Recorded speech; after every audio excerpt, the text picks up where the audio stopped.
আজকের থেকে মাঠে নামতে হবে। আমি রুমিন ফারহানা কারোর সঙ্গে বিবাদে যাই না। তো সারা জীবন বাংলাদেশ কি একই থাকবে নাকি? এর কি কোনো পরিবর্তন নাই? আশা করা যায় 12ই ফেব্রুয়ারি আসতেছে, জোরে কোন কথা ঠিক কি না? হ্যাঁ হ্যাঁ, কিসের 14? 12 তারিখে যদি সঠিক রায় দিবার পারেন, 14 সারা জীবনের জন্য দাফন হয়ে যাবে। এই ভ্যালেন্টাইন ডে ব্যবসা দিবস আর বাংলার জমিনে হবি না, জোরে কোন কথা কন না কেন, কথা কন না কেন? জাগা মতো কাম করা লাগবে, এক জায়গায় কাম করলে হবে? আল্লাহর কোরআনটা যখন বাংলাদেশ চলবে তখন কোনো নেতা খোঁজা লাগবে? নেতারাই দুঃখী মানুষকে খুঁজবে। আর এখন বাংলাদেশে মানুষের আইন চলার কারণে দেখবেন নেতারা ভোটের আগে দুঃখী মানুষকে খোঁজে, ভোট পায় নেতা হয়ে গেলে একটা নেতারও খবর নেই। সব মাইকিং করতেছে রাস্তার মধ্যে, গরিবের বন্ধু, সমাজ সেবক, জনদরদি। এত সুন্দর মাইকিং করে যখন নেতা হয়ে যাবি তখন নেতা কিন্তু আর আদম দিকে থাকবে না, নেতা থাকবে ঢাকায়। মাঝে মধ্যে নেতা বেড়াবার আসবে, চামচার অত্যাচারে নেতার ধারত কোনো ভোটারই যাবার পারবি না, জোরে কোন কথা ঠিক না? একটু মনোযোগ দিয়ে শুনবেন। ওমর ফারুক বললেন, মা তুমি কেন 6 দিন হলে উমরকে খুঁজতেছ? মেয়েটা বলতেছে, পথিক আমি নিয়ত করেছি 7 দিন। নিয়ত করেছি কয়দিন? 7 দিনের মধ্যে যদি ওমরকে খুঁজা না পাই তাহলে আমি আসল জায়গায় বিচার দিব। আমি 7 দিনের নিয়তে বের হয়েছি। কয়দিন? তার মধ্যে 6 দিন চলে গেছে। আর 1 দিনের মধ্যে যদি ওমরকে খুঁজা না পাই তাহলে আসল জায়গায় বিচার দেব। আপনার বলেন তো আসল জায়গা কোনটা? আরো জোরে। যখন আমরা হাসিনার আদালতে বিচার পাইনি তখন আমরা কি বলছি? জজ কোর্ট, হাইকোর্ট, সুপ্রিম কোর্ট সব হাসিনার দখলত। আমরা আলেমরা যখন বিচার পাইনি তখন নামাজ পড়ে চোখের পানি নিয়ে বলছি, তোর বিচার আল্লাহ করবি রে। আপনার বলেন তো বিচার করেনি? 41 সাল পর্যন্ত থাকার নিয়ত করছিল, আল্লাহ 24 সালে একে ন্যাংটা করে বাইর করে দিছে। ধরে কোন কথা ঠিক কি? কি বুঝতেছেন ভাইজান? আগামীতে এইরকম হাসিনার মতন ফ্যাসিড যদি কেউ হবার চায়, আবার সেই আল্লাহ আছে না নাই? ধরে কোন আছে না নাই? একটু মনোযোগ দিয়ে শোনেন। সঙ্গে সঙ্গে ওমর ফারুক হাঁটু গেড়ে মেয়েটার সামনে বসে বলতেছে, মা তুমি যেই উমরকে 6 দিন হলে খুঁজতেছ আমি হইলাম সেই ওমর। মেয়েটা বলতেছে, আমিরুল মুমিনিন তাহলে আপনি চোরের মতন একা একা কেন ঘুরতেছেন? আপনি হলেন অর্ধ জাহানের রাষ্ট্রনায়ক, অর্ধ জাহানের খলিফা, আপনি চোরের মতন একা একা ঘুরতেছেন। আপনার কি র্যাব নাই, পুলিশ নাই? আপনার কি চামচা নাই? একজন ঘুরতেছে, কয়জন? একা একা। তাহলে মেয়েটা কি বলবে যে আপনি অর্ধ জাহানের খলিফা হয়ে এ চোরের মতন একা একা ঘুরতেছেন, আপনার কি র্যাব পুলিশ লাগবে না?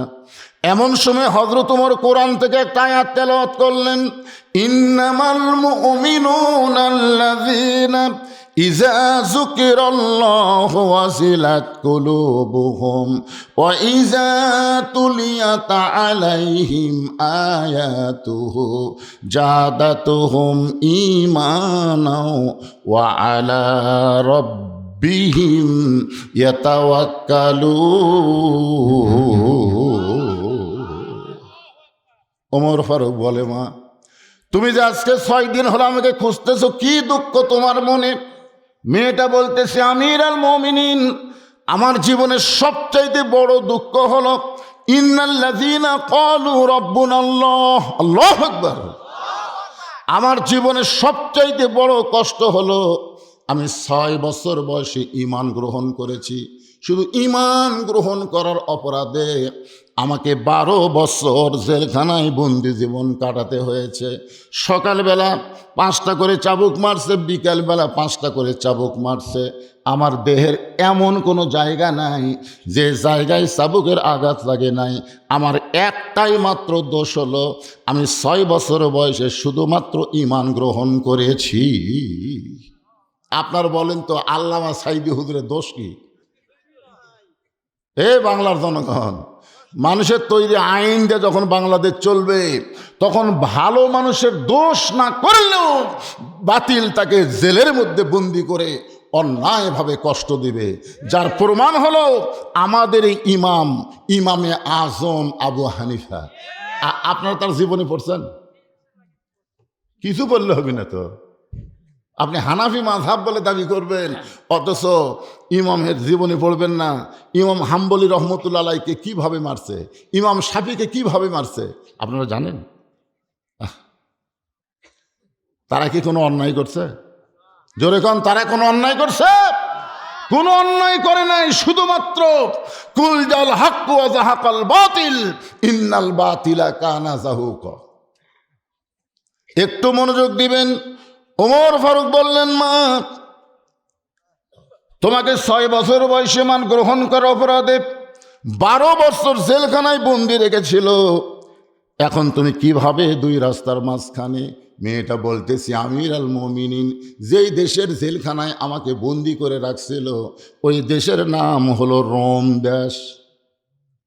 আপনি যখন রোম পারস্য দখল করলেন, তখন আপনি ঘোষণা করে দিলেন মুসলমান কোনো রাষ্ট্র যখন দখল করবে, ওই রাষ্ট্র তখন আল্লাহর কোরআন দিয়ে চলবে।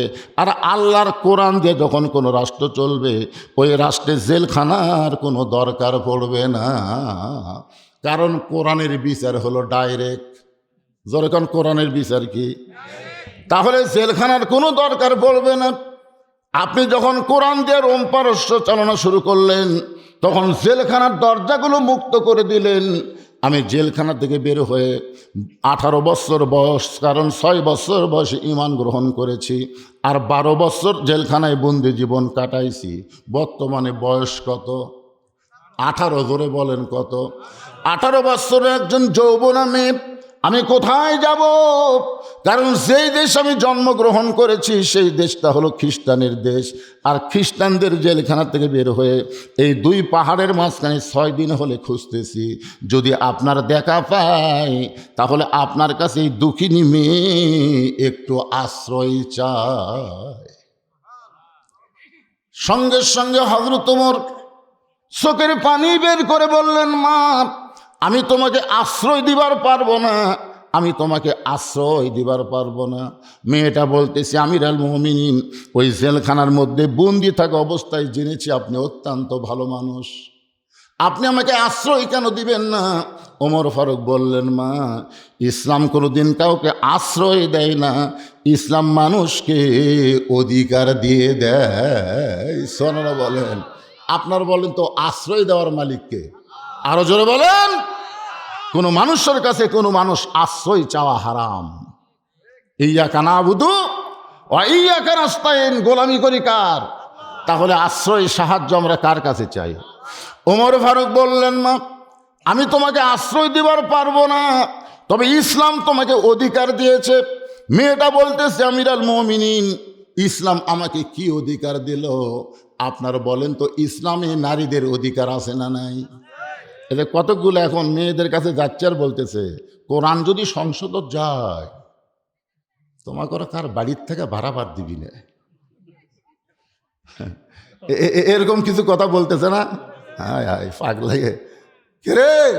আমার মা বোনেরা শোনেন, এই কোরআন যদি সংসদে যায়, আল্লাহর আইন দিয়ে যখন বাংলাদেশ চলে, মেয়েরা তাদের পূর্ণ স্বাধীনতা এবং অধিকার পেয়ে যাবে। জোরে কোন কথাটা কথা বলেন। মেয়েটা বলতেছে, আমির আল মুমিনিন, ইসলাম আমাকে কি অধিকার দিল? ওমর ফারুক বললেন, মা ইসলাম তোমাকে বহু অধিকার দিয়েছে, কিন্তু এই মুহূর্তে তোমার 1 নম্বর অধিকার হলো, তোমার বয়স যখন 18, তাহলে ভালো একটা ছেলের সঙ্গে তোমার বিবাহ বসার অধিকার দিয়েছে। 18 বছরের যৌবন নারীর জন্য ইসলামের 1 নম্বর অধিকার হলো ভালো একটা ছেলের সাথে বিয়ে বসা। কি ছেলে? সুন্দর না ভালো? হ্যাঁ, সুন্দর কিন্তু আলাদা জিনিস। যদি বলতো সুন্দর একটা ছেলের সাথে বিয়ে বসার অধিকার দিছে, তাহলে আমার মতন কালো বউ পাওয়া কঠিন হয়ে যেত। হ্যাঁ, এই জন্যে ভালো ভালো জিনিসটা বুঝবেন। ভালো, এই যুবকেরা তোমরা যারা বসে আছো খুব খেয়াল করো, ভালো ছেলের 1 নম্বর গুণ হলো মহরনা নগদ দিবে, 1 টাকাও ডিমান্ড লিবে না। আর কথা কয় না, আর কথা কয় না। এই বিয়ে করছো তোমরা? মাশাআল্লাহ, সব এক জায়গায় বলছে রে। ভালো ছেলে যদি হবার চাও, মোহরানা যা বাগবা সেটা নগদ দেওয়া লাগবে, 1 টাকা ডিমান্ড নেওয়া জায়েজ। জোরে বলেন জায়েজ। ওমর ফারুক বললেন, মা এই মুহূর্তে তোমার ভালো একটা ছেলের সঙ্গে বিয়ে বসার অধিকার দিয়েছে, কিন্তু তোমার যখন কোনো অভিভাবক নাই, আমি তোমার অভিভাবক হয়ে একটা ভালো ছেলের কথা বলি, দেখো তো ছেলেরা তোমার পছন্দ হয় কিনা। মেয়েটা বলতেছে, আমির আল মুমিনিন, তাহলে আপনি বলেন তো ভালো ছেলের পরিচয় কি? ওমর ফারুক বললেন, ছেলেটার বয়স হলো 22 বছর। ছেলেটার বয়স কত? লম্বায় হলো 6 ফুট 2 ইঞ্চি, গায়ের রং হলো ফর্সা, চাঁদের মতন চেহারা, যোগ্যতা হলো 30 পারা কোরআনের হাফেজ, 6 লক্ষ হাদিসের হাফেজ। ছেলেটার নাম হলো আব্দুল্লাহ, আর বাবার নাম হলো উমর। সুবহানাল্লাহ, আসতে বললেন কেন? ওমর ফারুক বললেন, মা আমার আব্দুল্লাহর সঙ্গে তোমাকে বিয়েটা দিয়ে তোমাকে বৌমা বানায়া আমার বাড়িতেই তোমাকে অধিকার দিবার চাই। ছেলের বউকে আপনারা কি বলেন? আরো জোরে সবাই বলতেছেন না কেন? যাদের নাই হবি না। আমি দিনাজপুরের এক মাহফিলে এরকম 3-4 বার বলছি, ছেলের বউকে আপনার কি বলেন? বৌমা। বৌমা সবাই বলতেছে, কিন্তু ওর বাম পাশে সভাপতি সাহেব কথা কয় না। তা আমি বললাম, সভাপতি সাহেব আপনার কি ছেলে নাই? তোকে আছে হুজুর। তো বিয়ে করার নাই? করাছি তো। কয়টা ছেলে বিয়ে করাছেন? 2টা করাছে হুজুর। তা আপনি একটা বার বৌমা বলতেছেন না, কারণ কি? তখন বলে, হুজুর যে 2টা বউ পাচ্ছি এটা মায়ের যোগ্য না, এরা হলো বউ দজ্জাল। এই জন্যে বৌমা শব্দটা উচ্চারণ করতেছে না। আজও বাংলাদেশে অনেক বেটার বৌমায়ের যোগ্যতা হারায়া তারা বাড়িতে বউ দজ্জাল হয়ে আছে। কথা কর না কেন ভাইজান? আরে বউ দজ্জাল কে রে? মায়েরা যারা পর্দার অন্তর আছেন, আমি কার কথা বলবো? আমার নিজেরটার কথাই বলতে যে কয়েকদিন আগে 5 পীর একটা মাহফিল হয়ে গেল। মাহফিল তো না, ইসালে সওয়াব, বিশাল একটা মেলা হয়ে গেল, 5 পীর মেলা। আমার বউ এক তালিকা এনে, মেলা হচ্ছে রোববারে আর শুক্রবারের দিন আমাকে তালিকা দেখাচ্ছে যে এই কয়েকজনের দাওয়াত দেওয়া লাগবে। তা আমি দেখলাম আমার শ্বশুর শাশুড়ি, শালা, শালার বউ, ভয়রা আমার শালি, আমার শালির আবার জামাই, তার মেয়ে, এইগুলা দেখলাম 13-14টা নাম লিখছে। আমি খেয়াল করে দেখলাম আমার গ্রুপের একটাও নেই, মানে সব বইয়ের গ্রুপ, আমার গ্রুপের একটাও নেই। আমি গেলাম, কে গো, তাহলে তোমার গুলা সবগুলো দাওয়াত দেবো, তাহলে আমার গুলা কোচ আপনার গুলা পরে দিবেন, এক সময় পরে, এক সময় দেবেন। একবারে এত ল্যাপটপ আছে? ওরে বাবারে, কি বুদ্ধি দেখছেন হুজুরের বউ বলতেছে এত ল্যাপটপ আছে, তাই আপনার গুলা পরে দিবেন, গরমের সময় দিবেন। হ্যাঁ, প্রত্যেক বাড়িতে এইরকম বউ আছে না নাই? জোরে কান আছে না নাই? নিজের গুলা পছন্দ করে, শ্বশুর গোষ্ঠীর একটাকেও পছন্দ করে না। এরা কিন্তু বৌমা হওয়ার পারবে না, এরা হলো বউ দজ্জাল। উমর ফারুক বললেন, মা আমার আব্দুল্লাহর সঙ্গে তোমাকে বিয়েটা দিয়া তোমাকে বৌমা বানায় আমার বাড়িতেই তোমাকে অধিকার দিবার চাই। মেয়েটা মুসকি মুসকি হাসার বলে, আমির আল মুমিনিন, আপনার আব্দুল্লাহর চাইতে ভালো ছেলে কি দুনিয়াতে নাই? আপনি কিন্তু বলেছেন ইসলাম আমাকে একটা ভালো ছেলের সঙ্গে বিয়ে বসার অধিকার দিয়েছে। আপনি যে ছেলেটার নাম বললেন আব্দুল্লাহ, ওই আব্দুল্লাহর চাইতে ভালো ছেলে কি দুনিয়াতে নাই? ওমর ফারুক বললেন, মা, আমার চোখে বর্তমানে আমার আব্দুল্লাহর চাইতে ভালো কোনো ছেলে চোখে পড়ে না। মেয়েটা বলতেছে, আমির আল মুমিনিন, আপনার চোখে যদি ভালো ছেলে না পড়ে, আমি একটা ছেলের নাম বলি, দেখেন তো ছেলেটা কেমন লাগে। ওমর ফারুক চুপ করছে। কে রে? এই মেয়েটা জেলখানায় বন্দি ছিল, সেই মেয়েটা ভালো ছেলের কি নাম বলবে? মেয়েটা বলতে, ছেলেটার নাম হলো হোসাইন, মায়ের নাম হলো ফাতেমা, বাবার নাম হলো হজরত আলী, আর নানার নাম হলো মুহাম্মাদুর রাসূলুল্লাহ। এখন আপনি বলেন, আপনার আব্দুল্লাহ ভালো না হোসাইন ভালো? আপনাকে বলা হচ্ছে না। ওই মেয়েটা হজরত উমরকে লক্ষ্য করে বলতেছেন, আপনি বলেছেন একটা ভালো ছেলের সঙ্গে আমার বিয়ে বসার অধিকার আছে, তাহলে এখন আপনার কাছেই জানতে চাই, আপনি আব্দুল্লাহকে ভালো বললেন, আমি এখন প্রশ্ন করি, আব্দুল্লাহ ভালো না হোসাইন ভালো? সঙ্গে সঙ্গে হজরত উমর মাটির দিকে তাকায়া চোখের পানি পড়তেছে, গাল বয়ে টস টস করে, মাথা তুলে বলতেছে, মা, আমার আব্দুল্লাহর চাইতে হোসাইন লক্ষ কোটি গুণ ভালো। মেয়েটা বলতেছে, তাহলে হোসাইনের মতন ভালো ছেলে থাকতে আপনার আব্দুল্লাহর সঙ্গে বিয়ে বসবো কেন? ভালো ছেলের সঙ্গে বিয়ে বসার অধিকার যখন আল্লাহ ইসলাম আমাকে দিয়েছে, তাহলে হোসাইনের সঙ্গে আমি বিয়ে বসতে চাই। ওমর ফারুক জীবনে কোনোদিন ঘটকালি করে নাই। মেয়েটাকে নিরাপদ আশ্রয় দিয়ে পরন্ত বিকেল বেলায় হজরত আলীর বাড়ির দরজায় আসসালামু আলাইকুম আহলাল বাইত, সাথে সাথে কোরআন থেকে একটা আয়াত তেলাওয়াত করলেন, আম্মা সাইলা ফালা তানহার। আল্লাহ নবীর সুন্নত, আপনি যখন কোনো মুসলমানের বাড়ির যাবেন, বাড়ির দরজার যা খটখটি না করে প্রথম কি দেওয়া লাগবে? সালামটা আপনারা দেন, আসসালামু আলাইকুম ইয়া আহলাল বাইত।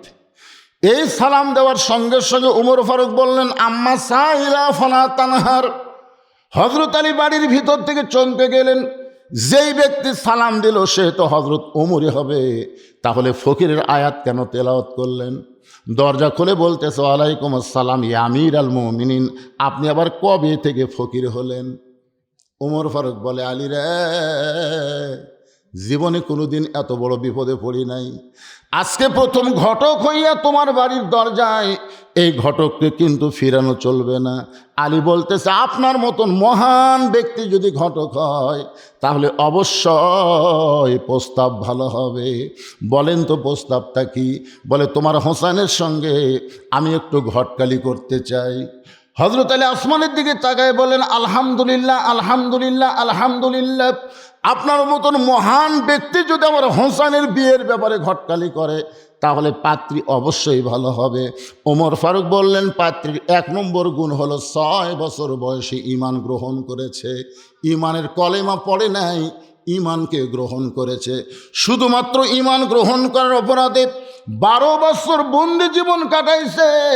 সকালবেলা 5টা চাবুক, বিকালবেলা 5টা চাবুক খাইছে। এত নির্যাতনের পরেও মেয়েটা ঈমান হারা হয় নাই। আমার আব্দুল্লাহর সঙ্গে মেয়েটাকে বিয়ে দিবার চাইলাম, কিন্তু মেয়েটা আমার আব্দুল্লাহকে অ্যালাউ করলো না, পছন্দ করলো না। মনে মনে তোমার হোসেনকে করছে কামনা। এখন বলে, আলী ভাই, আমার ঘটকালি কি গ্রহণ করা যায়? আলী বলতেছে, আমি মনে মনে মনে মনে হোসেনের জন্যে এমন একটা বউ খুঁজতেছিলাম। সুবহানাল্লাহ, জোরে কন। আপনার ছেলের জন্য মনে মনে বউ খুঁজতে পারবেন। মনে মনে বোঝেন, দেখা দেখা না, মনে মনে মনে মনে চিন্তা করবেন।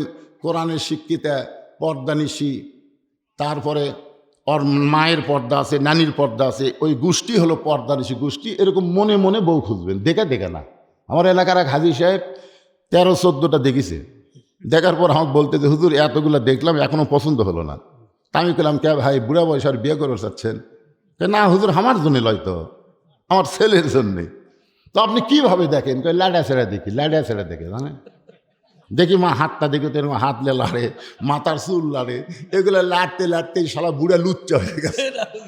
ওই সহজে বেটা বিয়ে করবি না, ওই আরও লাড়বি। ইসলামে কোনো নিয়ম নাই বেটা বিয়ে করবে বাপ দেখবে, কারণ বিয়ার আগে বাপের জন্যও যা বেটার জন্যও তাই। জোরে কথা কর না কেন? বিয়ার আগে বাপের জন্যও মেয়ে যা, ওই বেটার জন্যও তাই। আলী বলতেছেন আমি মনে মনে এমন একটা মেয়ে পছন্দ করেছিলাম, খুঁজতেছিলাম। উমর ফারুক বললেন আলী ভাই তাহলে আমার ঘটকালে আল্লাহ কবুল করেছে, আসো দুইজন কোলাকুলি করি। বুকের মধ্যে নিয়ে যখন দোয়া পড়তেছে আল্লাহুম্মা জিদ মুহাব্বাতাল লিল্লাহি ওয়া লিরাসূলি, উমর হযরত আলী যখন কোলাকুলি করতেছে, এমন সময় হোসাইন ঘরের ভিতর থেকে বের হয়ে সালাম দিয়ে বলে মুরব্বীরা আপনার দুইজন যেইভাবে কোলাকুলি করতেছেন মনে হয় বিয়ে আপনারাই করবেন। যেই মাত্র কইছে মনে হয় বিয়ে আপনারাই করবেন, সঙ্গে সঙ্গে ওমর ফারুকের রাগ বেশি না কম? রক্তের মতন চেহারা লাল করে বলতেছে হোসাইন আমি তোমার মুরব্বী, তোমার বাবাও তোমার মুরব্বী, আমরা দুই মুরব্বী মিলে যদি কোনো সিদ্ধান্ত নেই তুমি কি সেই সিদ্ধান্ত গ্রহণ? বলতেছে আপনি আমার মুরব্বী আমি জানি, আমার বাবা মুরব্বী আমি জানি, কিন্তু আসল মুরব্বী হিসাবে শুধু একজনকেই আমি মানি, তিনি হলেন আমার নানা। আমার নানা ছাড়া অন্ধভাবে এই দুনিয়ার কাউকে মানা যাবে না।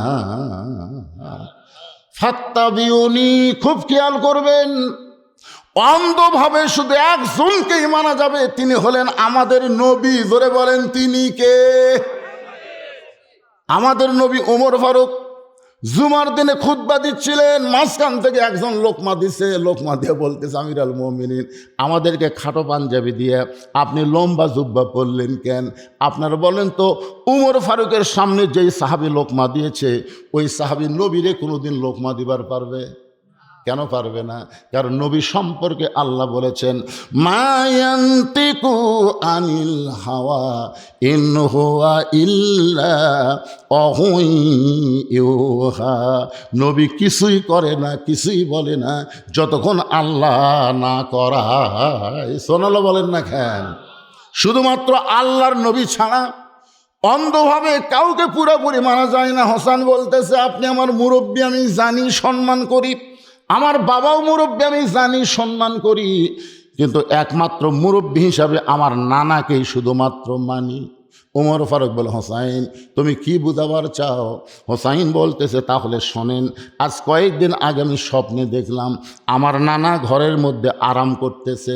আমি দরজা দিয়ে বললাম নানু ভাই আমি হোসাইন একটু আপনার কাছে যাবার চাই। আমার নানা বলতেছে খবরদার এখন দরজা খোলা যাবে না, আমি এখন জান্নাতের মধ্যে আরাম করতেছি। আমি হোসাইন চমকে গেলাম, যেই নানা ভাঙ্গা ঘরের মধ্য থেকে কথা বলতেছে আর সেই নানা বলতেছে আমি জান্নাতে আরাম করতেছি, দরজা না খুললে কি হবে? আমি একটা জানলার পাল্লা দিয়ে ভিতর দিকে তাকায় দেখি আমার নানি উড়াতে বালিশ বানায় দিছে, আর সেই উরুর উপরে আমার নানা শুয়ে আছে।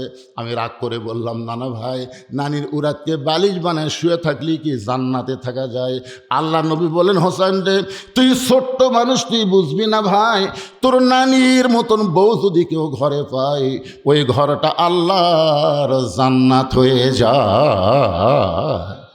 সেদিন থেকে আমি সিদ্ধান্ত নিয়েছি নানা যেই রকম বিয়ে করে ভাঙ্গা ঘর জান্নাত হয়েছে, আমিও তেমন একজন মেয়েকে বিয়ে করব যে মেয়েটাকে বিয়ে করে নিয়ে আসলে আমার ভাঙ্গা ঘর আল্লাহ জান্নাত বানায় দিবে। কারণ ভাবিয়া করিও কাজ, করিয়া ভাবিও। আজকে অধিকাংশ সংসারে অশান্তি এই শালি বইয়ের কারণে। কথা কন না কেন? কথা কন না কেন? এই জন্যে ভাবিয়া করিও কাজ, করিয়া ভাবিও না। হ্যাঁ, হোসেন বলতেছে মুরব্বী আপনি জানেন আজ কয়েকদিন হলে আমার বড় ভাই হাসানকে আমি গোপনে গোপনে কাঁদতে দেখছি। আজ কয়েকদিন হলে আমার সামনে হাসে, গোপনে কাঁদে।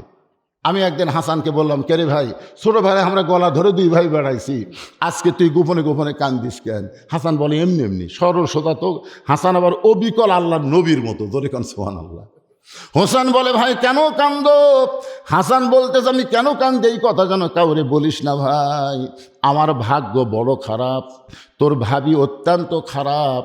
হাসান রাদিয়াল্লাহু যাকে বিয়ে করেছিল তার নাম হলো জায়েদা। জোরে বলেন তার নাম কি? জায়েদা হলো কুটনি, এর কাছে ওর কথা, ওর কাছে ওর কথা, ওর কাছে। এরকম কিছু মেয়ে মানুষ গ্রামে আছে না নাই, যাদের কারণে গোটা গ্রামে শান্তি। এই জায়েদার মতন একটা মেয়ে ছিল, নাম হলো হাসিনা। জোরে কার নাম কি? আপনারা বলেন তো, যতদিন ছিল কোনো শান্তি ছিল? কথা বল না কেন? একটু মনোযোগ দিয়ে শুনবেন। আর একটা মেয়ে ছিল খালেদা। জোরে বলেন, আর একটা মেয়ের নাম কি? 2-3 ট্রাম ক্ষমতায় ছিল, কিন্তু বাংলাদেশের একটা আলেমের হাতে হাত করা পড়েছে। আপনারা কি দেখছেন? যার কারণে বেগম খালেদা জিয়া দুনিয়ার থেকে বিদায় নিল। তার জানাজায় গোটা পৃথিবীর ভিতরে এত মানুষ হয় নাই, সেই মানুষ তার জন্য দোয়া করে দিল। তবে আমরা আল্লাহর কাছে একটা শুকরিয়া আদায় করব। সেই শুকরিয়াটা হলো, একজন ভালোভাবে বিদায় নিয়ে চলে গেছে, আর একজন ভারতত পলে আছে। কারণ এরশাদ চাচার পর থেকে আমরা কিন্তু খুবই বিপদে ছিলাম। কারণ মরদ মানুষের উপরে মেয়ে মানুষ থাকলে রহমত না বিপদ? এ কথা কন না কেন রে ভাই? আল্লাহ কোরআনে বলেছে, আর রেজালু কাওয়ামুনা আলা নিসা, পুরুষ থাকবে উপরে, নারী থাকবে নিচে। এটা কার কথা? আর রাসূল বলেছেন, মা তারাক্তু বাদি আলা উম্মতি ফিতনাতুন আদার আলা রাসূলু মিনান নিসা, রাওয়াহুল বুখারী কিতাবুল ফিতান। আল্লাহ নবী বলেছেন, আমার পরে আমার উম্মতের জন্য সবচাইতে বড় বিপদ হচ্ছে পুরুষ মানুষের জন্য নারী নেত্রী হওয়া। তাহলে আল্লাহর কোরআন নবীর হাদিস অনুযায়ী আমরা এতদিন কি রহমতে ছিলাম না বিপদে ছিলাম? এখন আমরা এক বাক্যে সবাই বলবো, মেয়ে মানুষের দিন শেষ, আগামীতে মরদ মানুষের বাংলাদেশ। কি আর কোনো মেয়ে মানুষ আসবে ক্ষমতা? কি মনে হচ্ছে? এই জন্য একটা সাইজ মতো একটা স্লোগান দেওয়া লাগবে। আমি যেই বলবো মেয়ে মানুষের দিন শেষ, আপনার সকলে মরদ যদি হন মরদের মতন বলবেন, মরদ মানুষের বাংলাদেশ। রাজি আছেন? মেয়ে মানুষের দিন শেষ।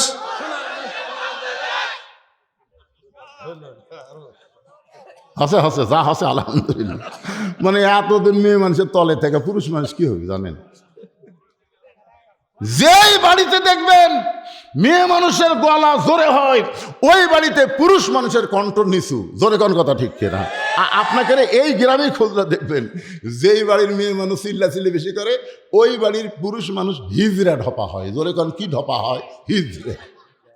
এতদিন মেয়ে মানুষ আমাকে মাথার উপর ছিল, আমাকে রেখে স্বভাবটা কিরকম হয়ে গেছে, দুর্বল। তো আগামীতে একটা চান্স আছে, আছে না নাই? কথা কন্ঠে ভাই, আছে না নাই? একটু মনোযোগ দিয়ে শুনবেন। হোসাইন বলতেছে, আমির আল মুমিনিন, আমার নানা যেমন বিয়ে করেছে আমি তেমন একটা বিয়ে করতে চাই। ভাবিয়া করিও কাজ করিয়া ভাবিও না।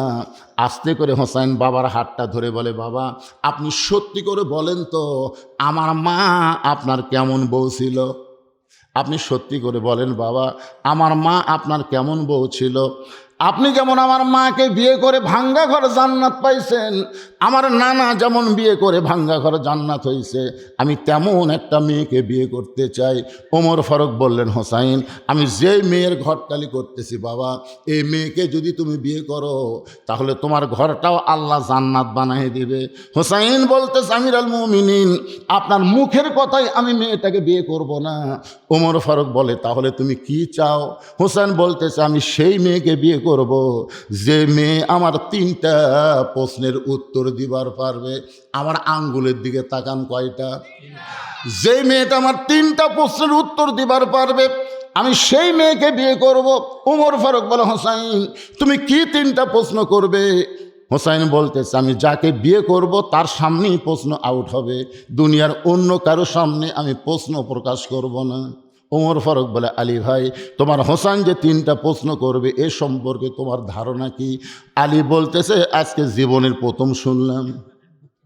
ওমর ফারুক বলে, যেই প্রশ্ন আমিও জানি না তুমিও শোনো নাই, সেই প্রশ্নের উত্তর মেয়েটা কেমনে দিবে? আমার ঘটকালি আল্লাহ কবুল করে নাই। ওমর ফারুক কানতে কানতে মেয়েটার কাছে গিয়ে বলে, মা আমার আবদুল্লাহকে বিয়ে কর, আমার আবদুল্লাহর সঙ্গে বিয়ে হলে তোর জীবন শান্তিময় হয়ে যাবে। মেয়েটা বলতেছে, আপনি খালি একটা বার বলেন আপনার আবদুল্লাহ হোসেনের চাইতে ভালো। আপনি শুধু একটাবার বলেন আব্দুল্লাহ হোসেনের চাইতে ভালো, আমার বিয়ে বসতে কোনো আপত্তি নেই, কিন্তু আব্দুল্লাহর চাইতে যদি হোসাইন ভালো হয় তাহলে আপনার আব্দুল্লাহর সঙ্গে তো আমি বিয়ে বসবো না।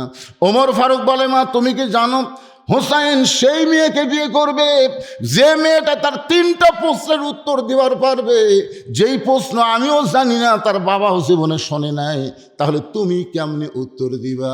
মেয়েটা বলতেছি, আমির আল মুমিনিন, হোসেন কি 3টা প্রশ্ন করবে আমি জানি না, তবে আমার ঈমান বলতেছে আমি না পারলেও আমার আল্লাহ পারাবে। ইন্নাল্লাযীনা ক্বালু রব্বুনাল্লাহু সুম্মা ইসতাকামু তাতানাজ্জালু আলাইহিমুল মালাইকা আল্লা তাখাফু ওয়া লা তাহজানু ওয়া আবশিরু বিল জান্নাহ। আল্লাহু আকবার। মেয়েটা বলতেছে হোসেন কি 3টা প্রশ্ন করবে আমি জানি, এজরকান আমি জানি, কিন্তু আমার ঈমান বলতেছে আমি না পারলেও আমার আল্লাহ পারাবে।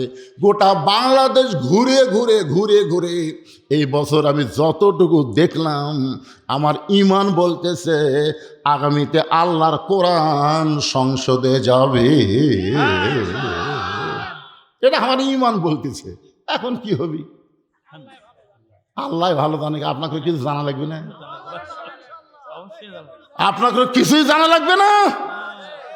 আপনারা কি আলো অন্ধকার কিছুই চিনেন না? এই জোরে কোন অন্ধকার আলো কিছু চিনেন না আপনারা? যেই কোরআনকে আল্লাহ কি বললেন, নূর বললেন, আলো বললেন, যার কারণে আমরা স্লোগান দেই আল কোরআনের আলো। রে ঘর ঘর কে রে ঘর ঘর কি এই তোরা একটু চাপাই তো, এদিকে তোরা এক গ্রুপ হয়ে গেছে কেন বারা? ময়না রে ময়না এদিকে চাপ আসো, দেখি এটা দেখছেন এমন এক গ্রুপ আছে, হায় হায়। না না, এই ধরনের বাচ্চারা মেলা বাদ দিয়ে যে কোরআনের মাহফিলে বসেছে, জীবন সার্থক হয়ে গেছে। সুবহানাল্লাহ না কেন? এরকে মা আসলেই ভালো পারে না, যার মাও ভালো তার বাচ্চাও ভালো।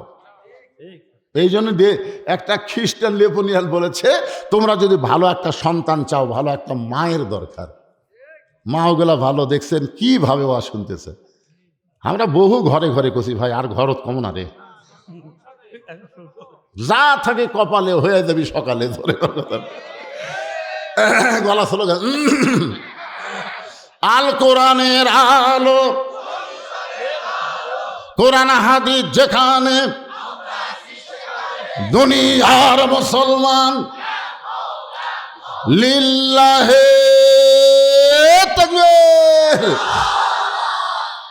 একটা হিন্দু পর্যন্ত বলতেছে কোরআন যদি সংসদে যায় আমরা ন্যায্য অধিকার পাবো। একটা বৌদ্ধ পর্যন্ত বলতেছে কোরআন যদি সংসদে যায় আমরা ন্যায্য অধিকার পাবো। আর এই বিএনপি আওয়ামী লীগ বুঝতেছে না, এরা স্লোগান দিচ্ছে না। আমি দেখলাম তো মাঝে মধ্যে থেকে স্লোগান ওঠেনি কি,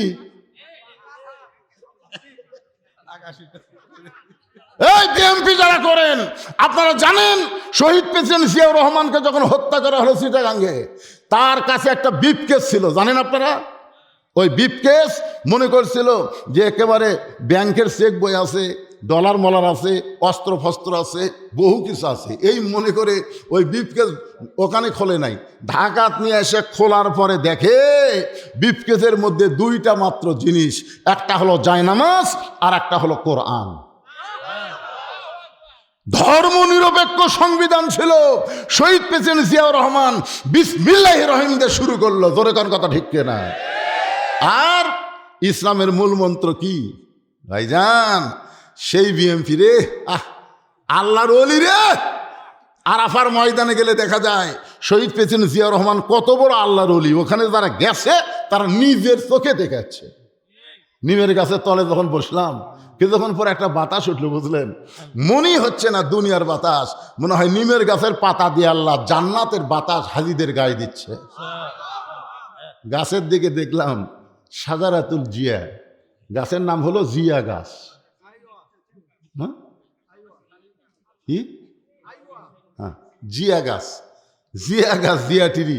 চিন্তা করছেন বিএমপি করেন ভাইজান, আপনারা তো ভালো মানুষ রে।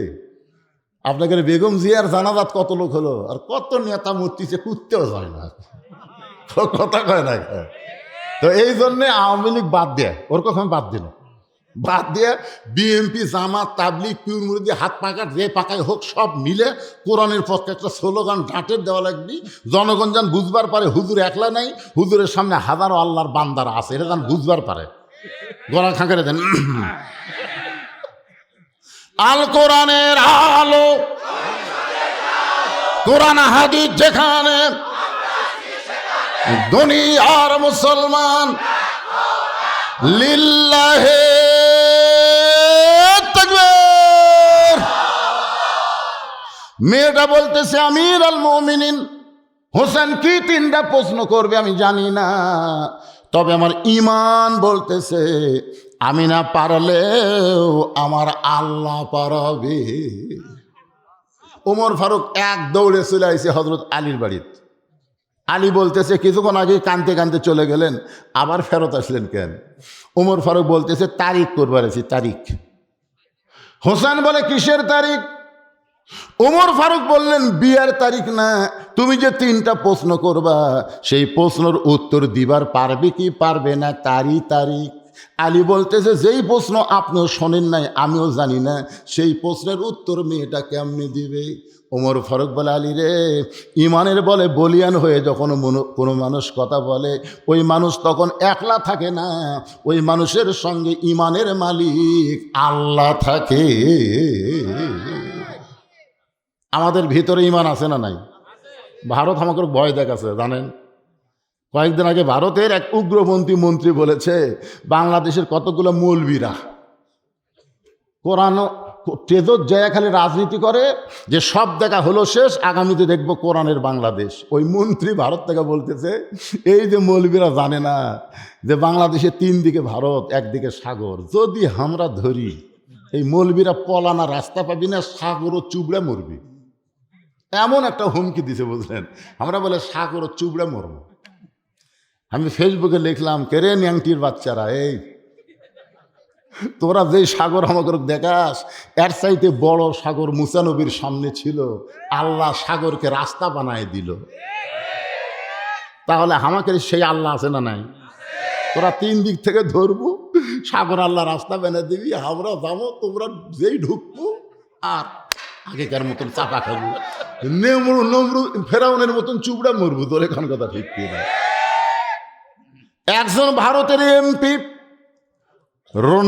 নগেন্দ্র, এর নামগুলোও কঠিন, বলতেছে আমাদের কাছে পারমাণবিক বোমা আছে, অ্যাটম বোমা আছে, একটা বোমা যদি মারা হয় গোটা বাংলাদেশ ছাই হয়ে যাবে। তার মানে আল্লাহর কোরআন দিয়ে বাংলাদেশ চলুক ওরা পছন্দ করে না, কারণ কোরআন দিয়ে যখন বাংলাদেশ চলবে ভারতের একটা খনিও থাকবে না, সব খনি আল্লাহ বাংলাদেশের মাটির তলে পৌঁছাইয়া দিবে। কি মনে করতেছেন? এটা 2003 সালে আপনার কিছু ভূতত্ত্ববিদ এসেছিল বিদেশ থেকে, এসে বাংলাদেশের মাটির তলে তাকে দেখে হীরার খনি, সোনার খনি, তেলের খনি, কয়লার খনি, পেট্রোলের খনি, খালি খুনি রে বাংলাদেশের তলে। কিন্তু এত নিচে আছে বুঝলেন, এত নিচে খনিগুলো আছে যে খনির থেকে ওগুলো তুলবার গেলে খরচই বেশি হইবে। এটা মার হবা। কিন্তু আল্লাহ কোরআনে বলেছেন ফালিয়াবুদু রাব্বা হাযাল বাইত আল্লাযী আত'আমাহুম মিন জু'ইন ওয়া আমানাহুম মিন খাউফ। তোমরা ওই ঘরের মালিকের যখন গোলামি করবা তোমাদের রিজিকের কোনো পেরেশানি থাকবে না। ওই খনিগুলো আল্লাহ নিচের থেকে উপরে তুলে দিবার পারে কে পারে না। ওয়া আমানাহুম মিন খাউফ। ওরা যখন আমাদের বাংলাদেশকে লক্ষ্য করে বোমা মারবে, আপনারা বলেন তো আমাদের জাতির পিতা হযরত ইব্রাহিমের নিচে নমরুদের আগুন জ্বলতেছে, জোরে কান কি জ্বলতেছে? নমরুদ খালি বারবার বলতেছে ইব্রাহিম রে আগুনের মধ্যে পড়ে ছাই হয়ে যাবি, এত বড় চুলা বানাইছি, তোর মতো হাজারটা ইব্রাহিমকে পুড়ে ছাই করে দিবে। আল্লাহ বলতেছে কুলনা ইয়া নারু কুনি বারদাও ওয়া সালামান আলা ইব্রাহিম। ওগো ইব্রাহিম, নমরুদ আগুনের চুলা জ্বলাবার পারে, কিন্তু পুরানোর ক্ষমতা নমরুদের হাতে নাই। পুরানোর ক্ষমতা কার হাতে? তাহলে ভারত যখন বাংলাদেশকে নষ্ট করার জন্য, ধ্বংস করার জন্য বোমা মারবে, এই বোমা মনে করেন আপনাদের মন্দির পুকুর এলাকা পড়লো, মনে করেন আপনাদের এই এলাকাতে একটা বোমা পড়লো, বোমা পড়ে আল্লাহ বলতেছে, আল্লাহ আমি বোমা কি ফুটবো না ফুটবো না? যেরকম নমরুদের আগুনের চুলা বলছিল জ্বলবো না জ্বলবো না, আল্লাহ কাছে শান্তিদায়ক হয়ে যায়। তো বোমাও বলবে আল্লাহ ফুটবো কি ফুটবো না? আল্লাহ বলতেছে ফুটিস না। এখন বলেন আল্লাহ যদি বোমাকে ফুটপার নিষেধ করে, বোমা ফুটবে? ও আমানা হোম মিন খাও, খুব খেয়াল করে দেখেন, বোমা ফুটতেছে না। তখন বোমা বলতেছে আল্লাহ তুমি নমরুদের চুলাকে শান্তির বাগান বানিয়ে দিছে, তো আমাকে বোমা অন্য কিছু বানিয়ে দাও। তখন আল্লাহ বলতেছে বাংলাদেশের ছেলেপেলে তরমুজ খুব পছন্দ করে, যা আমি আল্লাহ ঘোষণা করলাম তুই 27 টন ওজনের বোমা তরমুজ হয়ে যা। 27 টন ওজনের বোমা তরমুজ হয়ে পড়ে আছে ভাই। এই এলাকার ছেলেপেলে তো আপনাকে কম দুষ্ট নয়, কেরে ওটা কি পড়ে আছে রে? ছেলেপেলে কিন্তু সাহস বেশি, আস্তে আস্তে হাত দা থেকে কেরে তরমুজ, বাড়ির থেকে বটি দাও কুড়াল ঝাড় আছে কাটিয়া যখন তরমুজ খাচ্ছে, ওরা দূর থেকে দূরবীন যন্ত্রতে দেখতেছে কেরে আমাকে বোমা যে মন্দির পুকুর পড়লো, বোমার খবর কি? ওরা দেখতেছে কাটিয়া খায়, হাসতেছেন। আমাকে সে আল্লাহ আছে না নাই? এ ধরে কেন আছে না নাই?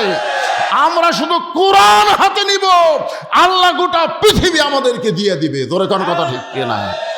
দেওয়ার মালিককে।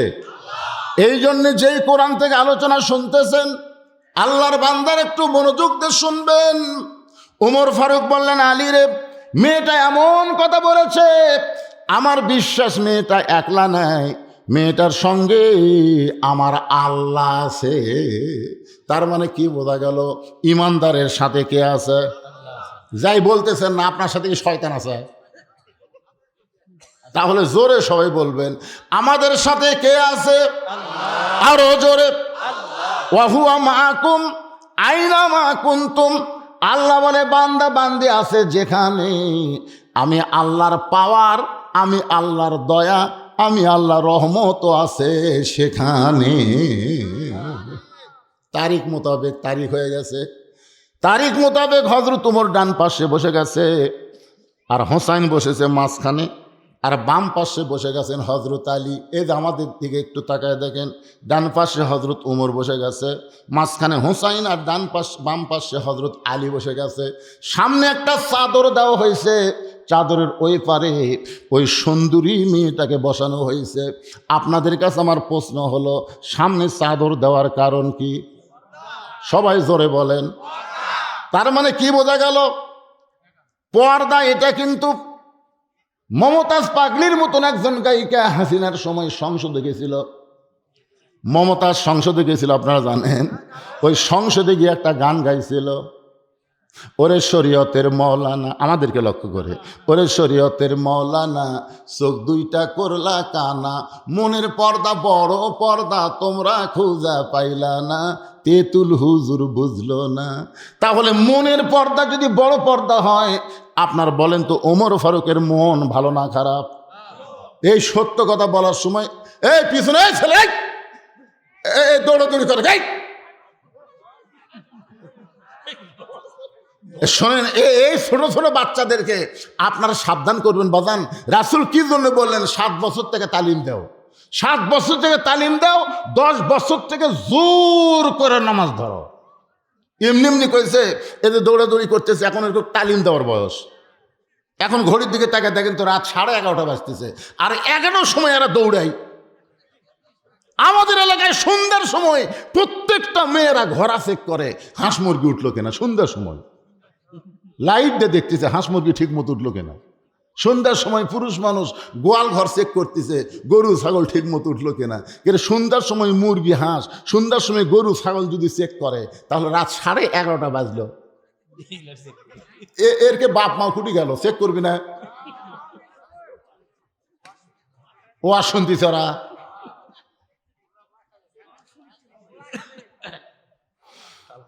খালি ঠিক মতো চেক না করার কারণে ওরা একদিন এমন হবে, সেই দিন বুঝবার পারবেন চেক করার কি দরকার। ছোট ছোট বাচ্চারা, সোনার ময়নারা সব মাহফিল বসো, সবাই মাহফিলে বসো আল্লাহর হস্তে। প্রথম আসে যেরকম দেখলাম বুঝলাম, আমার মন ভাঙ্গে গেছিল। কে রে, পাশে একটা সন্ধ্যার সময় মাহফিল করলাম, মানুষের জায়গা হয় না, ঝাঁকর না, সব বলে হুজুর ওয়াজ শুনে পেট ভরেনি, কি এক ওয়াজ করে চলে গেছেন, শুনতে শুনতেই সময় শেষ। আজকে মনে করুন পেট ভরাতে যা লাগে, কিন্তু আসে দিকে মানুষ নেই। আয় আয়, প্রথম আমি তা দেখলো ভাই, এদিকে টোটাল ছাপ্পা, এদিকেও ফাঁকা, কিন্তু এখন একটু কলজা ভরে উঠতেছে। যাক আলহামদুলিল্লাহ, ভরতেছে আস্তে আস্তে। কি পোলার জন্য? তাই পোলার জন্য না, আপনার বলেন তো পোলার গুরুত্ব বেশি না কোরআনের গুরুত্ব বেশি? তো বলেন কোরআনের জন্য বলেন। হ্যাঁ, পোলা ওটা একটা নফল সাবজেক্ট, ফরজের মধ্যে লিয়ে আসেন। কেন সবাই একটু জিকির করেন লা ইলাহা ইল্লাল্লাহ, জোরে লা ইলাহা ইল্লাল্লাহ, লা ইলাহা ইল্লাল্লাহ, লা ইলাহা ইল্লাল্লাহ, লা ইলাহা ইল্লাল্লাহ, লা ইলাহা ইল্লাল্লাহ, লা ইলাহা ইল্লাল্লাহু মুহাম্মাদুর রাসূলুল্লাহ। তার মানে বোঝা গেল মনের পর্দা, পর্দা না, পর্দা হলো আল্লাহর আইন। জোরে বলেন, পর্দা কার আইন? ওমর ফারুকের মন ভালো, হোসেনের মন ভালো, আলীরও মন ভালো, কিন্তু তারপরে সামনে একটা চাদর দিয়ে বুঝাই দিল মনের পর্দা পর্দা নয়, পর্দা হলো আল্লাহর। আরো জোরে বলেন, পর্দা কার আইন? আমার মায়েরা যারা পর্দা রং, আপনি মরে গেলে আপনাকে 5টা কাপড় দেওয়া হবে। 5টা কাপড় দেওয়ার পরে আপনাকে যখন খাটনিতে রাখা হবে, তখন কিন্তু আবার চাদর দিয়েও খাটনিটা ঢাকা রাখবে। জোরে কোন ঠিক কিনা? ফেরেশতারা ঘরে আর কয় আল্লাহ, এই মেয়েটা যখন জীবিত ছিল গোটা মন্দির পুকুর ঘুরিছে, আর মরে যাওয়ার পরে 5 কাপড় দিয়া তার উপর আবার চাদর দিয়ে খাটনি ঢাকাতেছে, কারণ কি? আল্লাহ বলে, ফেরেশতা, ওই দেশের নাম হলো বাংলাদেশ। ওই দেশের মেয়েরা বাঁচতে পর্দা মানে না, কিন্তু মরার পরে পর্দা করে। আপনার বলেন তো, মরার পরে পর্দা করে কোনো লাভ হবে? মায়েরা মনোযোগ দিয়ে শুনবেন। ওমর ফারুক এখন বলে, হোসাইন, তুমি যে 3টা প্রশ্ন করবা, এই 3টা প্রশ্ন এখন শুরু করে দাও। এবার হোসাইন দাঁড়িয়ে গেছে। কয়টা প্রশ্ন?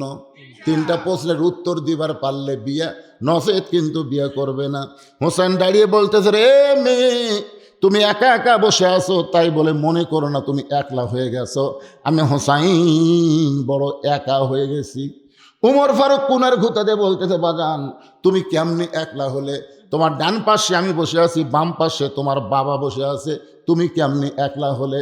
হোসেন বলে, রে মেয়ে, আমার 2 পাশে 2 জন মহামানব বসে আছে দেহ নিয়ে, কিন্তু মনে মনে মনে মনে তোমার পক্ষ নিয়েছে। আপনারা বলেন তো, উমর ফারুক কার পক্ষে? আলী কার পক্ষে? কিন্তু বসে আছে কোন পক্ষে? তাই 12 তারিখে নির্বাচন কমিশনার যদি কোনো দলের পক্ষ নেয়,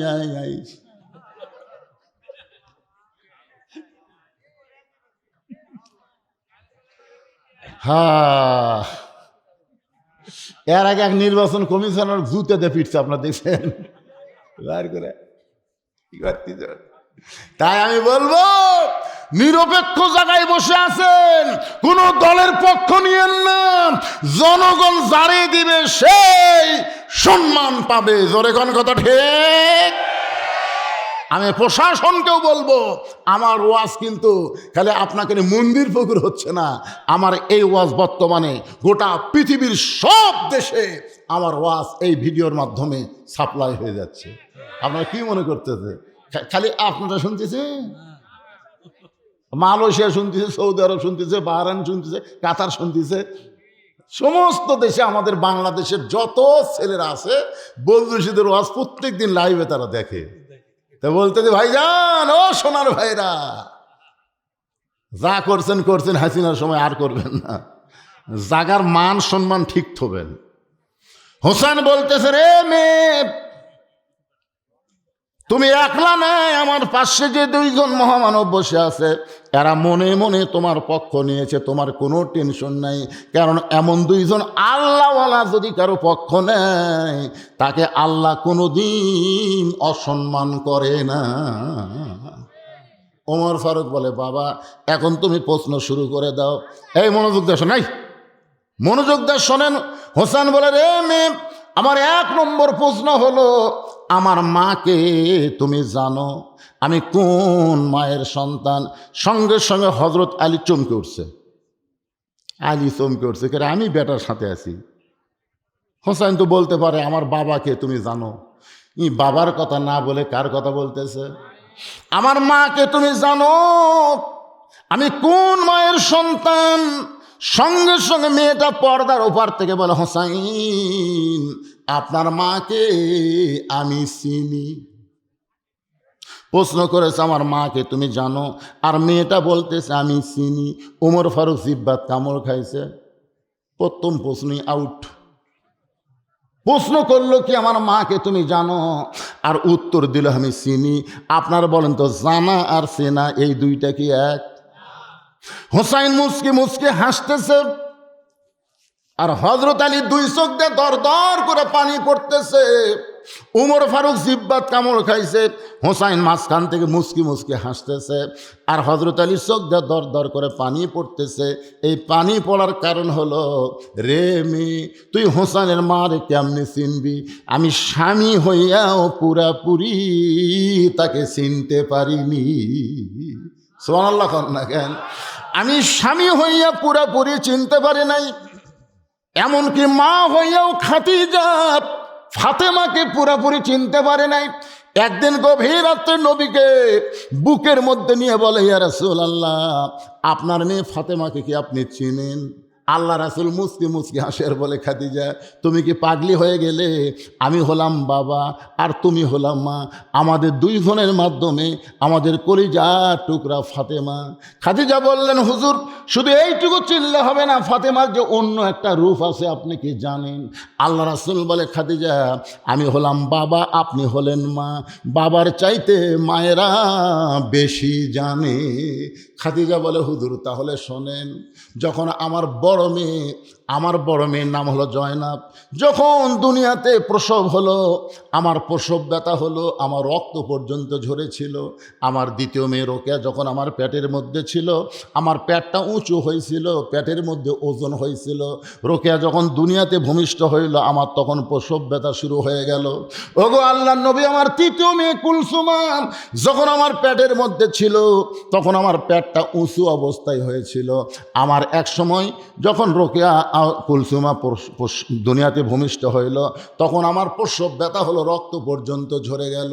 কিন্তু আল্লাহর শপথ করে বলতেছি নবী, ওই ফাতেমা যখন আমার পেটের মধ্যে আসলো, আমার পেট উঁচু হয়েছিল, কিন্তু পেটের মধ্যে কোনো ওজন বুঝতে পারি নাই। এই ফাতেমা যখন দুনিয়াতে ভূমিষ্ঠ হইল, আমার প্রসব ব্যথার কোনো কিছুই আমি টের পাইলাম না। আমি লক্ষ্য করে দেখলাম আমার মেয়ে ফাতেমা একা একাই দুনিয়াতে ভূমিষ্ঠ হইল। আমি মা হয়ে যখন তাকায় দেখতেছি, তখন দেখতে পাই ফাতেমার এই 2টা ছোট্ট হাত দিয়া তার ইজ্জত পর্যন্ত ঢেকে দুনিয়াতে জন্ম নিয়েছে। আমি মা হইয়াও কোনো দিন তার ইজ্জত দেখতে পারি নাই না। উমর ফারুক বলে, কেমনে হবে? কারণ প্রশ্ন করেছে, আমার মাকে জানো? আর তুমি উত্তর দিলে আমি চিনি। ফাতেমা কি পাড়া বেড়ানি নাকি যে ফাতেমাকে চিনবে? তুমি কেমনে বললে আমি চিনি? হোসেন মুসকে মুসকে হাসতেছে। হজরত আলী বলতেছে, মা, তুমি কেমনে বললে আমি চিনি? মা, যে ফাতেমা এমন পর্দানিশী ছিল, দুনিয়ার কেউ তাকে কোনোদিন দেখতে পারে নাই। এমনকি ফাতেমা মেয়েরা যখন ফাতেমার সঙ্গে দেখা করতে আসতো, ফাতেমা পর্দার ভিতর থেকে মেয়েদের সঙ্গে কথা বলতো। কোনো মেয়ের সামনেও ফাতেমা কোনোদিন প্রকাশ হয় নাই। আর তুমি বললে আমি চিনি, কেমনে চিনবা? সঙ্গে সঙ্গে মেয়েটা বলতেছে, ওই রোমের জেলখানায় যখন বন্দি ছিলাম, সকালবেলায় শেরদিল কারারক্ষী আমাকে চাবুক মারত, বিকালবেলায় আমাকে চাবুক মারত। ওই চাবুক মারতে মারতে এক সময় আমি জর্জরিত হয়ে একটু বিরক্ত হয়ে বললাম, আল্লাহ তুমি আসো আসমানে, নবী আছে মদিনায়, এই রোমের জেলখানায় এই মুমিনা নারীকে দেখার মতন দুনিয়াতে কেউ নাই। এই বলে কানতে কানতে আমি যখন ঘুমায় গেছি, মেয়েটা বলে হোসাইন আমি যখন ঘুমায় গেছি, এমন সময় স্বপ্নে দেখি আমার শিয়রের পাশে নূরের একটা পুতুলি বসে বসে কাঁদতেছে। আমি স্বপ্নে বললাম, কে গো আপনি, জান্নাতের হুরি না বেহেশতের পরি? আমার মাথায় হাত দে বলে, মা আমি জান্নাতের হুরিও না বেহেশতের পরিও না, আমি হলাম জগৎ বিখ্যাত মা ফাতেমা, আমি জগৎ বিখ্যাত মা ফাতেমা। তখন আমি লক্ষ্য করে দেখতে পাই তার চোখের ভুরু জোড়া, বাম গালে কালো একটা তিল, থুতনির তলে লাল একটা দাগ। ওইটা দেখার পরে আমি শুধু জানি না, আমি মা ফাতেমাকে চিনেছি। সঙ্গে সঙ্গে হোসেন বলতেছে, রে মেয়ে, 1 নম্বর প্রশ্নের উত্তর যেমন আশা করেছিলাম তার চাইতে তুমি 100 গুণ সুন্দর দিয়েছ। ওমর ফারুক বলতেছে, আমার ঘটকালি আল্লাহ কবুল করেছে, আমার ঘটকালি আল্লাহ কবুল করেছে। হোসেন বলতেছে, এত সহজ না, কারণ একটা প্রশ্নের উত্তর দিলে তো আমি বিয়ে করব না, 3টা প্রশ্নের উত্তর দিলেই করব বিয়ে, নসেদ বিয়ে হবে না। ওমর ফারুক বলে, হোসেন এখন তুমি 2 নম্বর প্রশ্ন করো। ইন্নাল্লাযীনা ক্বালু রাব্বুনাল্লাহু সুম্মা ইসতাকামু তাতানাজ্জালু আলাইহিমুল মালায়েকা। একটু মনোযোগ দিয়ে শোনেন। এবার ওমর ফারুক বলে, হোসেন তুমি এখন মেয়েটাকে 2 নম্বর প্রশ্ন করো। এবার হোসেন বলে, রে মেয়ে, আমার 2 নম্বর প্রশ্ন হলো, 6 বছর বয়সে তুমি ঈমান কেমনে পাইলা? তুমি 6 বছর বয়সে ঈমান কেমনে পাইলা? যে ঈমান গ্রহণ করার কারণে 12 বছর তুমি জেলখানায় বন্দি ছিলে। আমি জানি তোমার যে দেশে ঈমান গ্রহণ করেছ ওই দেশে তুমি ঈমানটা কেমনে পাইলা? এবার মেয়েটা বলে, হোসাইন আপনি যখন 2 নম্বর প্রশ্ন করেছেন তাহলে তার উত্তর শোনেন। আমি ঈমানটা কেমনে পাইলাম? আমি দুনিয়ার সাধারণ কোনো ঘরের সন্তান না, আমার দাদা হলো রোম সম্রাট কাইসার। মেয়েটা বলতেছে, আমি দুনিয়ার সাধারণ কোনো ঘরের সন্তান না, আমার দাদা হলো রোম সম্রাট কাইসার। একদিন পড়ন্ত বেলায় অন্দর মহলে গিয়ে আমাকে বলতেছে, নাতনি রে, আজকে রোমের রাজদরবারে খেলা হবে, তুই কি খেলা দেখতে যাবি? আপনারা বলেন যে ছোট ছোট বাচ্চারা খেলাতে খুশি না বেজার? এই যে মেলার মধ্যে কত খেলা, স্পিনিং উপর লাপানা খেলা, নাগরদোলা খেলা, কত খেলা এখন দেখবেন। তারপরে মোবাইলের খেলা, জোরে কোন কিসের খেলা? কোনো মেয়ে বাচ্চারা যখন কান্দে, ওরা কান্দা যদি থামাবার চান খালি একটা গেম চালু করে দেন। ছোটো ছোটো বাচ্চারা খেলাকে পছন্দ করে। মেয়েটা বলে, হোসেন 6 বছর বয়স আমার দাদা যখন অন্দরমহলে বলতেছে রোমের রাজদরবারে খেলা হবে, তুই কি খেলা দেখতে যাবি? আমি তখন দাদার সঙ্গে খেলা দেখার নিয়তে রোমের রাজদরবারে আসলাম। আমার দাদার সিংহাসনের পাশে ছোট্ট একটা সিংহাসন করে সেইখানে আমাকে বসার ব্যবস্থা করে দিল। আমি বসার পরে বললাম, দাদু ভাই আপনি খেলা দেখার কথা বলে আবার নিয়ে আইছেন, খেলাটা কোন জায়গায়? আমার দাদা বলে, নাতি রে তাহলে ওই যে তাকায় দেখ। মেয়েটা বলে, হোসাইন আমার দাদা যখন বলল নাতনি রে ওই দিকে তাকায় দেখ, আমি তখন তাকায় দিকে একটা মানুষের চোখ কালো কাপড় দিয়ে বেঁধে রাখছে, ওই মানুষের 2টা হাত কালো রশি দিয়ে বেঁধে রেখেছে, ওই মানুষের 2টা পা লোহার শেকল দিয়ে আটকানো আছে। আমি তখন বললাম, দাদু ভাই খেলা দেখার কথা বলে আপনি নিয়ে আসলেন, কিন্তু আমি একজন মানুষকে দেখতে পাই চোখ বাঁধা, হাত বাঁধা, পা লোহার শেকল দিয়ে আটকানো, এইটা কিসের খেলা? আমার দাদা বলতেছে, ওইটা মানুষ না রে পাগলি, ওইটা মানুষ না, ওইটা মানুষ না। আমি বললাম, অবিকল মানুষের মতোই দেখতেছি, তাহলে ওইটা মানুষ না, ওইটার পরিচয় কি? আমার দাদা অট্ট হাসি দিয়ে বললেন, ওটা মানুষ না রে, ওইটা হইল মুসলমান। তার মানে কি বুঝতেছেন? ইহুদি খ্রিস্টান মালওয়ানের বাচ্চারা মুসলমানকে মানুষ মনে করে না। জোরে গান কি মনে করে না? মুসলমানকে যদি মানুষ মনে করত তাহলে ইসরায়েলের সৈন্যরা, ইসরায়েলের কাফেরের বাচ্চারা এতগুলো ফিলিস্তিনের মুসলমানের বাচ্চাদেরকে হত্যা করতো না। জোরে গান কথা ঠিক কি না? আমার দাদা বলতেছে ওইটা মানুষ না রে, ওইটা হলো মুসলমান। আমি তখন বললাম, দাদা ওই মুসলমানকে নিয়ে আপনি কি খেলা খেলবেন? আমার দাদা বলে, ওই যে তাকায় দেখ। মেয়েটা বলে, হোসাইন। আমি তাকায় দেখি একটা চুলার মধ্যে আগুন দাও দাও করে জ্বলতেছে। ওই চুলার উপরে বিশাল একটা দেখছি মনে মনে তেল, ওই নিচের আগুনের তাপে তেলগুলো টকবক টকবক করতেছে। আমার দাদা বলতেছে, নাতনি রে, ওই মুসলমানকে হাত পাও বাঁধে এই উত্তপ্ত তেলের মধ্যে ফেলে দেব, মুসলমান পুড়ে মরে যাবে। আজকের খেলার নাম হলো মুসলমান মারার খেলা। আজকে খেলার নাম কি? মুসলমান মারার খেলা। আকাশেতে লক্ষ তারা, একটা চাঁদের আলো, হাজার কোটি মানুষের চাইতে একজন ইমানদার ওসমান হাদি ভালো। জোরে বলেন কথা ঠিক? আপনারা বলেন তো, ওসমান হাদিকে কারা হত্যা করলো? কি জন্য হত্যা করলো? এই কারণেই করলো যে ওসমান হাদি ভারতের আধিপত্যবাদের বিরুদ্ধে কথা বলতো, ইনসাফের কথা বলতো, ইনকিলাব, সমস্ত মুসলমানিত্ব বজায় রেখে বাংলাদেশ শাসন করবে, এই কথাগুলো বলার কারণে তাকে হত্যা করা হলো। আকাশেতে লক্ষ তারা থাকলে কি হবে? একটা চাঁদের যখন আলো দেয় তখন দেখবেন কোনো তারার কোনো কাজ হয় না। হাজার হাজার মানুষ থাকলে কি হবে? একজন ওসমান হাদির মতো মানুষ ছেলে আমাদের বাংলাদেশে দরকার আছে না নাই? জোরে বলেন, আছে না নাই? আমার দাদা বলেন, নাতনি রে, ওই মুসলমানকে উত্তপ্ত তেলের মধ্যে ফেলে দেব, মুসলমান পুড়ে মরে যাবে। আজকের খেলার নাম হলো মুসলমান মারার খেলা। আমি তখন 6 বছরের ছোট্ট মেয়ে, আমার দাদার কাছে জোড়া হাত করে বললাম, দাদু ভাই, এই মুসলমানকে উত্তপ্ত তেলের মধ্যে না পুড়ে কি ছেড়ে দেওয়া যায় না? এই মুসলমানকে কি মাফ করা যায় না? আমার দাদা বলতেছে 100 বার মাফ করা যায়, 100 বার মাফ করা যায়। ওই মুসলমান যদি একটা বারের জন্য বলে আল্লাহ রাসূল মানি না, খালি একটা বারের জন্য বলবে আল্লাহ রাসূল মানি না, সাথে সাথে হাতের বাঁধন খুলে দিব, হাতের পায়ের শিকল খুলে দিব, চোখের বাঁধন খুলে দিব। খালি একটা বার বলবে আল্লাহ রাসূল মানি না। মেয়েটা বলে, হোসাইন রে, আমি আস্তে আস্তে ওই মুসলমানের কাছে গিয়ে বললাম, মুসলমান, দাউ দাউ করে আগুন জ্বলতেছে, আগুনের উপরে উত্তপ্ত তেল টকবক টকবক করতেছে। আমার দাদা তোমাকে উত্তপ্ত তেলের মধ্যে পুড়া মারবে। তুমি যদি বাঁচবার চাও তাহলে একটা বারের জন্য বলো আল্লাহ রাসূল মানি না, একটা বারের জন্য বলো আল্লাহ রাসূল মানি না।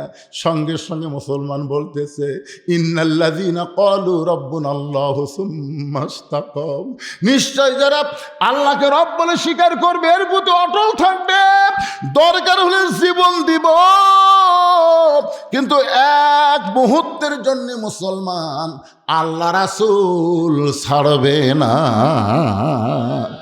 দরকার হলে ফাঁসির মঞ্চে যাবে মুসলমান, কিন্তু রাষ্ট্রপতির কাছে বাঁচার দরখাস্ত লিখবে না। জোরে বলেন কথা ঠিক? রোম সম্রাট কাইসার এই কথা শুনে বলে, সৈন্যরা আর দেরি করো না, তাড়াতাড়ি হাত পা বাঁধা অবস্থায় উত্তপ্ত তেলের মধ্যে ফেলে দাও। যখন আমার দাদার কথাতে সৈন্যরা ওই মুসলমানকে উত্তপ্ত তেলের দিকে নিয়ে যাচ্ছে, আমি তাকায় দেখে মুসলমান বীরের মতন হেঁটে হেঁটে যাচ্ছে। আমি তখন বললাম, দাদু ভাই, একটা জীবন্ত মানুষকে পুড়ে মারবেন, এই খেলা আমি দেখব না, আমি যাবার চাই। আমার দাদা আমার বাম হাতটা জোর করে ধরে বলতেছে, খেলা দেখার জন্য তোরে নিয়ে আইছি, খেলা দেখবি না কেন? খেলা দেখতে হবে। আমার দাদা যখন জোর করে আমাকে হাতটা ধরে রাখলো, মুসলমান উত্তপ্ত তেলের দিকে যাচ্ছে, মুসলমান একটা বারও পিছন দিকে তাকায় না, কারণ মুসলমান জানে, ওয়ালা তাকুলু লিমান ইউকতালু ফি সাবিলিল্লাহি আমওয়াতুন বাল আহয়াউ ওয়ালাকিন লা তাশউরুন। কারণ মুসলমান জানে উত্তপ্ত তেলের মধ্যে ফেলে দিলে ঈমান নিয়ে যদি যাবার পারে তাহলে মুসলমান মরবে না, আল্লাহ বলতেছে সে অমর হয়ে যাবে। মেয়েটা বলে, হোসেন রে, জোর করে আগুনের চুলা পর্যন্ত যখন নিয়ে গেছে, সঙ্গে সঙ্গে আমি কি করব? আমার দাদা তো বাম হাত ধরে আছে, আমি ডান হাত দিয়া আমার চোখ এভাবে চেপে ধরলাম। একটা জীবন্ত মানুষ মরে যাবে, এই দৃশ্য 6 বছরের ছোট্ট বাচ্চা, আমি দেখতে পারবো না। এই বলে চোখটা যখন চাইপা ধরেছি, এমন সময় দেখি ওই মুসলমানের জবান থেকে একটা মধুর বাণী, একদিকে গোটা দুনিয়া তুলে দেওয়া হবে, আর একদিকে ওই মধুর বাণী যদি তুলে দেওয়া হয়, গোটা দুনিয়া আসমান জমিনের চাইতে ওই মধুর বাণীর ওজন বেশি হবে। সেই বাণীটা হলো লা ইলাহা ইল্লাল্লাহু মুহাম্মাদুর রাসূলুল্লাহ সাল্লাল্লাহু আলাইহি ওয়াসাল্লাম। ভাইজান, এই যে গল্প যা করতেছেন এখন, এই গল্পটা আমার কোন কি গল্প?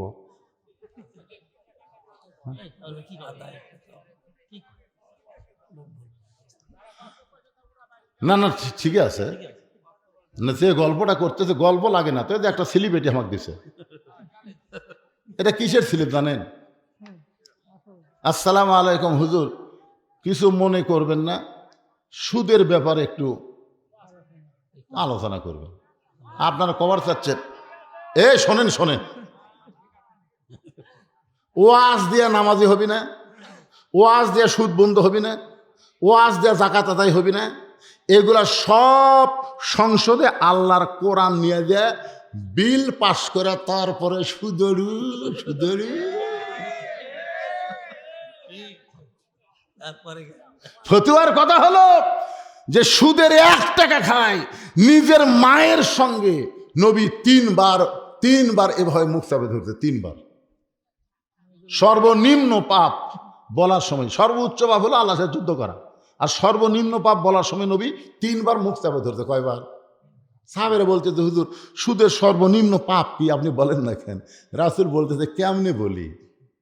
সুদের সর্বনিম্ন পাপ হলো নিজের মায়ের সাথে, জন্ম দেওয়া মায়ের সঙ্গে 42 বার জিনা করা।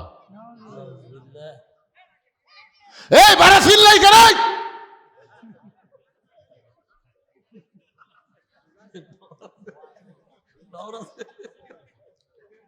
মাঝে মধ্যে দাবড়ি না দিলে ঠিক হবে, তাই আপনারা তো দিবার পারতেছে না, আমাকে দেওয়া লাগছে, কি করবেন? কি যে এক মেলা লাগাছে, এক মেলা। আল্লাহর বান্দার একটু মনোযোগ দেন, অত্যন্ত গুরুত্বপূর্ণ। মেয়েটা বলতেছে, আমার দাদা কি ধরে আছে? আমার বাম হাত ধরে আছে, আর ডান হাত দিয়ে আমি চোখ বন্ধ করলাম, কারণ একটা জীবন্ত মানুষকে পুরো মারবে, এই দৃশ্য আমি দেখতে পারবো না। কিন্তু হঠাৎ আমার কানের মধ্যে ঢুকলো, লা ইলাহা ইল্লাল্লাহু মুহাম্মাদুর রাসূলুল্লাহ। মেয়েটা বলে, হোসাইন, এত সুন্দর বাণী, এত সুন্দর কলেমা জীবনে আমি শুনি নাই। আমার কানের মধ্য দিয়ে আমার কলিজার মধ্যে যখন গেছে, আমি তখন দেখতে পাই, যদিও হাত দিয়ে চোখ বন্ধ করে আছি, তারপরে আমি দেখতেছি ওই মুসলমানের দেহ নামক খাঁচাটা আগুনের চুলার মধ্যে পড়েছে, আর খাঁচার ভিতরে যেই পাখিটা আগুনের চুলাতে পড়ার আগে কে যেন পাখিটা ধরে সুন্দর একটা সবুজ রঙের বাগানে ছেড়ে দেয়। এই দৃশ্য দেখার পর আমি হ্যাঁচকা টান দিলাম, কেন আগে ছিলাম বেঈমান, কিন্তু ওই মানুষটা দুনিয়া থেকে বিদায় নেওয়ার সময় কলেমা আমার কলিজার মধ্যে ঢোকাতে আমি হলাম ঈমান। আর যখন ঈমান আসবে তখন শক্তি কম না বেশি? আমি হ্যাঁচকা টান মারলাম, দাদার হাত থেকে আমার হাতটা খুলে গেল। আমি এক দৌড়ে বাড়ির মধ্যে গেলাম, বাড়ির মধ্যে গিয়ে আমার মায়ের সামনে বললাম, মা, লা ইলাহা ইল্লাল্লাহ মুহাম্মাদুর রাসূলুল্লাহ। আমার মা বলতেছে, তুই না তোর দাদার সঙ্গে রাজ দরবারে খেলা দেখতে গেলি, এই খেলা দেখবার গিয়ে মুসলমানের কলমা কোথায় পাইলি? এই কলমা যদি তোর দাদা শোনে, তোর বাপ শোনে, তোকে হত্যা করবে। আমি তখন বললাম, মা, এই কলমাওয়ালারা কোনো দিন মরে না। নিজের চোখে দেখলাম গো মা, খাঁচা পড়েছে উত্তপ্ত তেলের মধ্যে, কিন্তু ভিতরে রুহু পাখিটা পড়ে নাই। এটা সবুজ রঙের বাগানে উড়াল দিয়া চইলা যায়। আমি এক দৌড়ে দাদার কাছে আসলাম, আয়সা দেখি আমার দাদা সহ সৈন্যরা সবাই মিছিল করতেছে। মুসলমান পুরা ছাই হয়ে গেল, মুসলমান শেষ হয়ে গেল, সবাই শাহবাগে মিছিল করতেছে। শাহবাগের মিছিল দেখেননি আপনারা? এরকম মিছিল করতেছে, মুসলমান পুরা শেষ হয়ে গেল। আমি তখন দাদার সামনে 6 বছরের ছোট্ট মেয়ে বললাম, কানার ভাগ্যে ধন মিলে না, কানার ভাগ্যে ধন মিলে না, সামনে পড়ে আছে সোনা, কানা দেখতে পায় না, মাটি মনে করে ফাইলা দেয়, হাতে তুলে নেয় না। সবাই বলেন কানার ভাগ্যে ধন মিলে না, সামনে পড়ে আছে সোনা, সামনে পড়ে আছে সোনা, চোখে দেখতে পায় না, মাটি মনে করে ফাইলা দেয়, হাতে তুলে নেয় না, কানার ভাগ্যে ধন মিলে না। আমার দাদা মারে বলে, রে নাতনি তুই কি বলবার চাস? আমি তখন হাজার হাজার সৈন্যদের সামনে 6 বছরের ছোট্ট মেয়ে বললাম, দাদা তোমরা বলতেছো মুসলমান পুড়ে মরে গেছে, আমি নিজের চোখে দেখছি দাদা, মুসলমানের খাঁচা পুড়তেছে আর পাখি এখন জান্নাতে উড়তেছে। আমার দাদা কয়, কে রে তুই আমার নাতনি হয়ে মুসলমানের দলত গেলি? তখন 6 বছর ছোট্ট নাতি বলে, না দাদা এটা কি জাত? যেই জাতকে আপনি আগুনের চুলার মধ্যে ফেলে দিলেন, এটা কি জাত?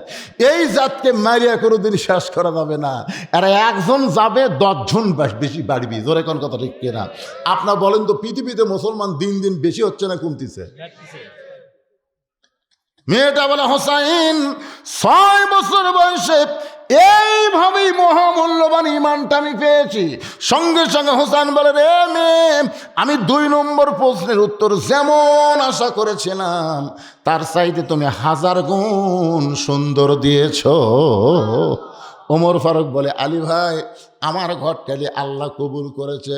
হোসেন বলতে যে এত সহজ না, 3টা প্রশ্নের উত্তর না দিলে আমি বিবাহ করব। কয়টা দিছে? আর একটা বাকি আছে। এই একটা প্রশ্নের উত্তর প্রশ্ন করবে, উত্তর হবে। আপনার কি সেই পর্যন্ত থাকবেন? কারা কারা থাকবেন আল্লাহকে একটু হাত দেখান। আমরা হোসেনের বিয়ে দেখে এখান থেকে সবাই যাবার চাই। আর এই আয়াতের তাফসীর, ইন্নাল্লাযীনা ক্বালু রাব্বুনাল্লাহু সুম্মা ইসতাকাম, সবাই আল্লাহু আকবার। তবে আমাকে বলেছে হুজুর 10টা মিনিটের জন্যে আল্লাহর ঘর মসজিদ অথবা এই মাহফিল প্রতি বছর চলবে, এই জন্য 10টা মিনিট আপনি একটু জনগণের কাছে হাত বাড়াবেন। আপনাদের কাছে ব্যাগ যাবে, রুমাল যাবে। জীবনের শেষ দান মনে করে এখান থেকে বাড়ি যাওয়ার গ্যারান্টি আছে? এজোর এখন আছে নাকি ভাই? তাই পকেটের ভিতর থেকে বের করবেন। 10 পারেন, 20 পারেন, 50 পারেন, 100 পারেন, যিনি যা পারবেন ব্যাগের মধ্যে দান করবেন। আর এখানে কাগজ কলম খাতা আছে। 1 বস্তা 2 বস্তা সিমেন্ট দিবেন, 1 বস্তা 2 বস্তা চাল দিবেন, 10 কেজি 20 কেজি গোস্ত দিবেন। সারা জীবন খালি মাছের পোলা খাবেন, আগামীতে গরু দিয়া পোলা হবি, অসুবিধা আছে? গরু দিয়া যদি আগামী বছর এই গ্রামের লোকেরা তবারক করে, আপনার খুশি না বেজার? গরুর গোস্ত দিয়া করবি রে, গরু দিয়েই করবি, গোটাল গরু দিয়ে করবি, খুশি না বেজার? এই কারা কারা খুশি? আল্লাহ হাত দেখান তো দেখে। দেখেন 2-1 জন হাত তুলে নিয়ে, মনে করে হাত তুলিবেন কে কথা বলে কেবারে মুরব্বী হাত তোলেন, হাত নাই, হাত নয় লিল্লাহ তাকবীর। এই গ্রামের একটা জামাই আমি দেখতে চাই, যেই জামাই আগামী বছর গরু কেনার জন্য 5,000 টাকা দান করবে। একটা জামাই ওঠেন তো, আমি দোয়া করে দিব নবীর ডবল জামাই ওসমান গনির সঙ্গে আল্লাহ যেন তাকে জান্নাত দিয়ে দেয়। একটা জামাই, এই একটা জামাই লাভ ধরেন তো। জামাই নাই কেন? জামাই ঘুমায়।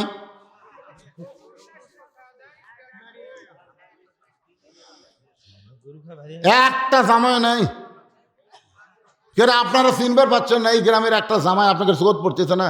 আমি তো চিনি না ভাইরে।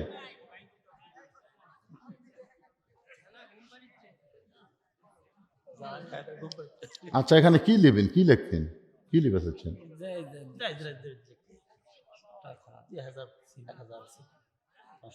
গরুর জন্য 5,000 টাকা দেওয়ার কেউ নাই? এ জামাই বাদ দেন তো, জামাই বাদ দেন। কিসের জামাই? খালি খাবি আর শুয়ে থাকবি। হ্যাঁ, ও খিলে খিলে শুয়ে থাক জামাই। আচ্ছা, আপনারা এই মন্দির পুকুর, যেই মসজিদকে কেন্দ্র করে যারা আজকের এই মাহফিল করতেছে, আপনারা এই মন্দির পুকুরের কারা কারা আছেন একটু হাত তোলেন তো দেখি। হ্যাঁ, এই গ্রামের, এই গ্রামের। আর এই গ্রামের বাইরে কারা কারা আছেন তারা একটু হাত তোলেন তো, যারা বাইরে আছে। সব লোকই বাইরের লোক। আচ্ছা ভাই, বাইরের লোকের কাছে আমাকে জোর অবস্থা নাই, কেন ব্যাগ লেফাটি করি, ব্যাগ পাটি করি, ব্যাগ পাটি নাই। এই ব্যাগ আলারা কোথায়? ব্যাগ আলারাও নাই রে। আচ্ছা আছে। এই বাবা ভিতরে ঢোকো, ভিতরে ঢোকেন। 10 পারেন, 20 পারেন, 50 পারেন, 100 পারেন। 100 পর্যন্ত আপনার ব্যাগের মধ্যে দিবেন। আর 500, 1000 খবরদার ব্যাগত যান দেন না, এটা টেজত এসে দিবেন। আপনাদের মধ্যে এমন কোন আল্লাহর বান্দা আছে 500 দিবেন, 1000 দিবেন, লগত দিবেন, বাকি দিবেন, যেটা খুশি সেটাই দিবেন। বাকি দিলে আগামী বছর মাহফিলের আগদা দিবেন, কাগজে লেখা থাকা হবে।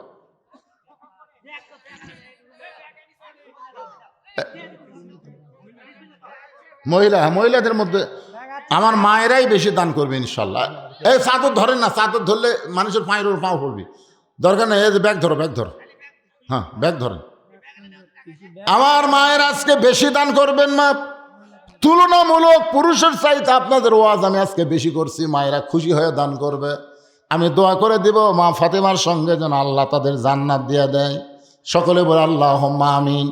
as-সাদাকাতু তারুদ্দুল বালা, দান সদকা করলে আল্লাহ বালা মুসিবত দূর করে দেয়। এই জন্যে ভাইজান, আগামী বছর যে মাহফিল হবে, আপনার ঈদ ধান হলে 1 মণ ধান দেবেন, 1 বস্তা সিমেন্ট দেবেন। মসজিদের টাইলস লাগবে, মসজিদের সিমেন্ট লাগবে। আল্লাহর ঘর মসজিদকে ভালোবাসা দান করবেন, মন চায় না? এই গ্রামে বহু ছেলে বাহিরে থাকে, প্রবাসী। কি দিল আনারুল? সে আনারুল কে? আপনার ছেলে? তাই কুটি গেছে আনারুল? আপনি পাঠিয়ে দিছে। আনারুল ইসলাম 1 মণ চাল, জোরে বলেন মারহাবা। মন্দির পুকুরে আনারুল ইসলাম আগামী বছর ইসরায়েল সবের জন্য 1 মণ চাল দান করলো। আল্লাহ তার দানকে কবুল করেন। ভাইজান, এই গ্রামের কোনো একটা ছেলেকে আছেন যে 5,000 টাকা গরুর জন্য দিবেন?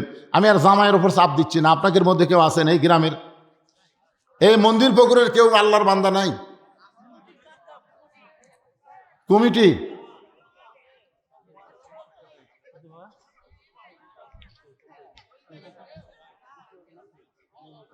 না, 500, 1000 সেগুলো টেজত দেন। মোহাম্মদ ইউসুফ আলী, আল্লাহ তোমার একজন বান্দা নগদে 500 টাকা দান করেছে। আল্লাহ তার দানকে কবুল করেন। আল্লাহ নেক নিয়ত নেক, এটা লেখা লাগবে না, নগদ যেটা সেটা লেখার দরকার নেই, নগদের লেখার দরকার নেই। খালি বাকি মহিলার বলেছি, আমাদের মায়ের কাছে যায় দেখেন, মায়েরা অনেক দান করবে। আল্লাহর আর একজন বান্দা 500 টাকা দান করেছে, আল্লাহ দান কবুল করেন। ইসালে সওয়াব, আজকের মাহফিলের নাম কি? ইসালে সওয়াব। যাদের বাপ মা মারা গেছে, বাপ্পার রুহের মাগফিরাতে আজকের মাহফিল। এই মাহফিলের শেষে কিন্তু দোয়া করা হবে। যাদের বাবা নাই, মা নাই, দাদা দাদি কেউ নাই, তারা কবরে চলে গেছে, তাদের রুহের মাগফিরাতে 500 টাকা আল্লাহর কোনো বান্দাকে দিবার পারেন না যে হুজুর আমার বাপ মা কবরে চলে গেছে, আমার বাপ মা রুহের মাগফিরাতে 500 টাকা দিলাম। জি, বাহাদুরপুরের একরাম, বাহাদুরপুর যে গ্রামে গাড়ি রেখে চলে আসলাম, সে বাহাদুরপুর দেখছেন, বাহাদুরপুরের একরাম 1000 টাকা দান করলো। আল্লাহ বাহাদুরপুরের একরামের দানকে আল্লাহ আপনি কবুল করেন। আল্লাহুম্মা আমিন। জোরে বল আল্লাহুম্মা আমিন। কেরে বাহাদুরপুরের আর কেউ নাই? এখন পর্যন্ত এই মন্দির পুকুরের একটা লোকের নাম লেখা পড়লো না রে।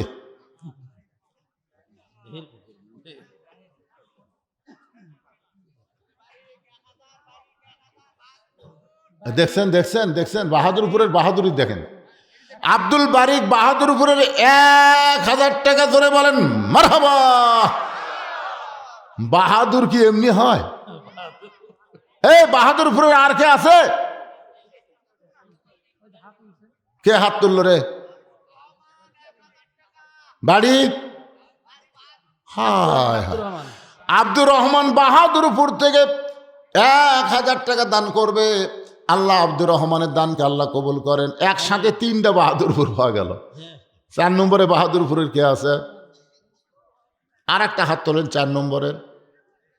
আপনারা দেন, মন্দির পুকুরে থাক, আসিনি মাহফিলে, 4-5 জন হাত তুলছে।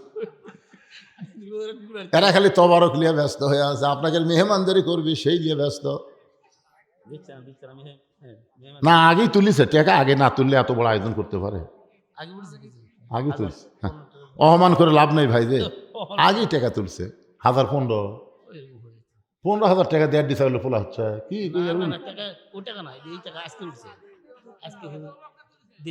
ও তুলেছে, আগে তুলছে, মাশাআল্লাহ। তো 15 পারা পর্যন্ত দিচ্ছেন, 16 পাড়ার 1000 টাকা দেন। কি নাম বাবা? সোনার বাবা কি নাম রে? এই তো মন্দির পুকুরের লোক খেপছে রে। নাম কি? আফতাব মন্দির পুকুরের 2000 টাকা ধরে বলেন মারহাবা। এই মন্দির পুকুর আর কে আছে রে? আফতাবের উপর উঠতে পারবে? 2000-এর উপরে 3000 দেওয়ার মতন কোন মরদ আছে মন্দির পুকুরের?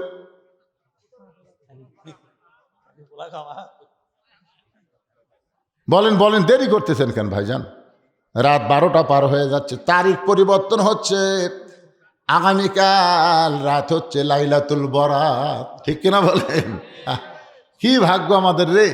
রজবের চাঁদ উঠলেই নবী দোয়া পড়তেন, আল্লাহুম্মা বারিক লানা ফি রজব শাবান ওয়া বাল্লিগনা রমাদান। আমরা রজব শেষ করলাম, শাবানের আগামীকাল লাইলাতুল বরাত পাবো, তারপরে রমজান আসবে। শিহাব কি দিল?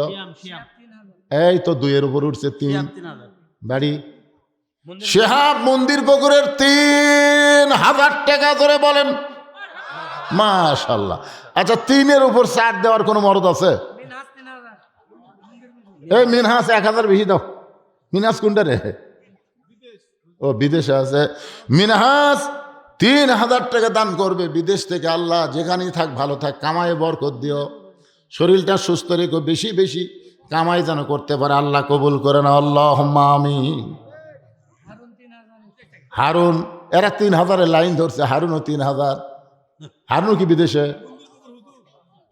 মন্দির পুকুর। হারুন মন্দির পুকুরে 3000 টাকা দান করেছে। আল্লাহ হারুনের দানকে আল্লাহ আপনি কবুল করেন, আল্লাহুম্মা আমিন। আপনার যে ব্যাগত আদায় করলেন সেই টাকাটা কুটি দেয়, ব্যাগের টাকা?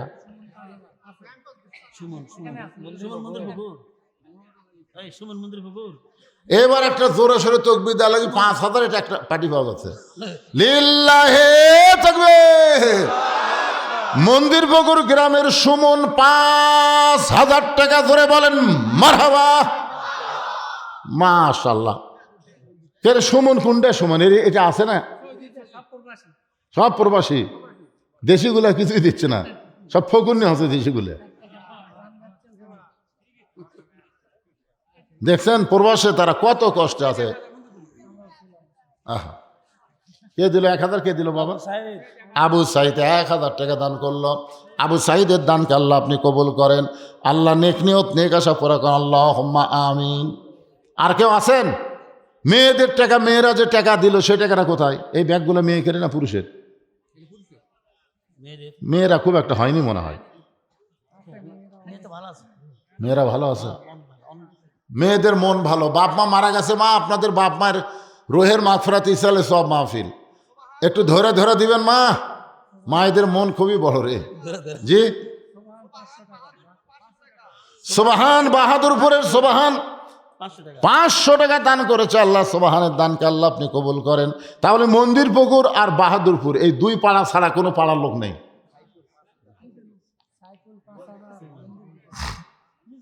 লিল্লাহে তাকবীর।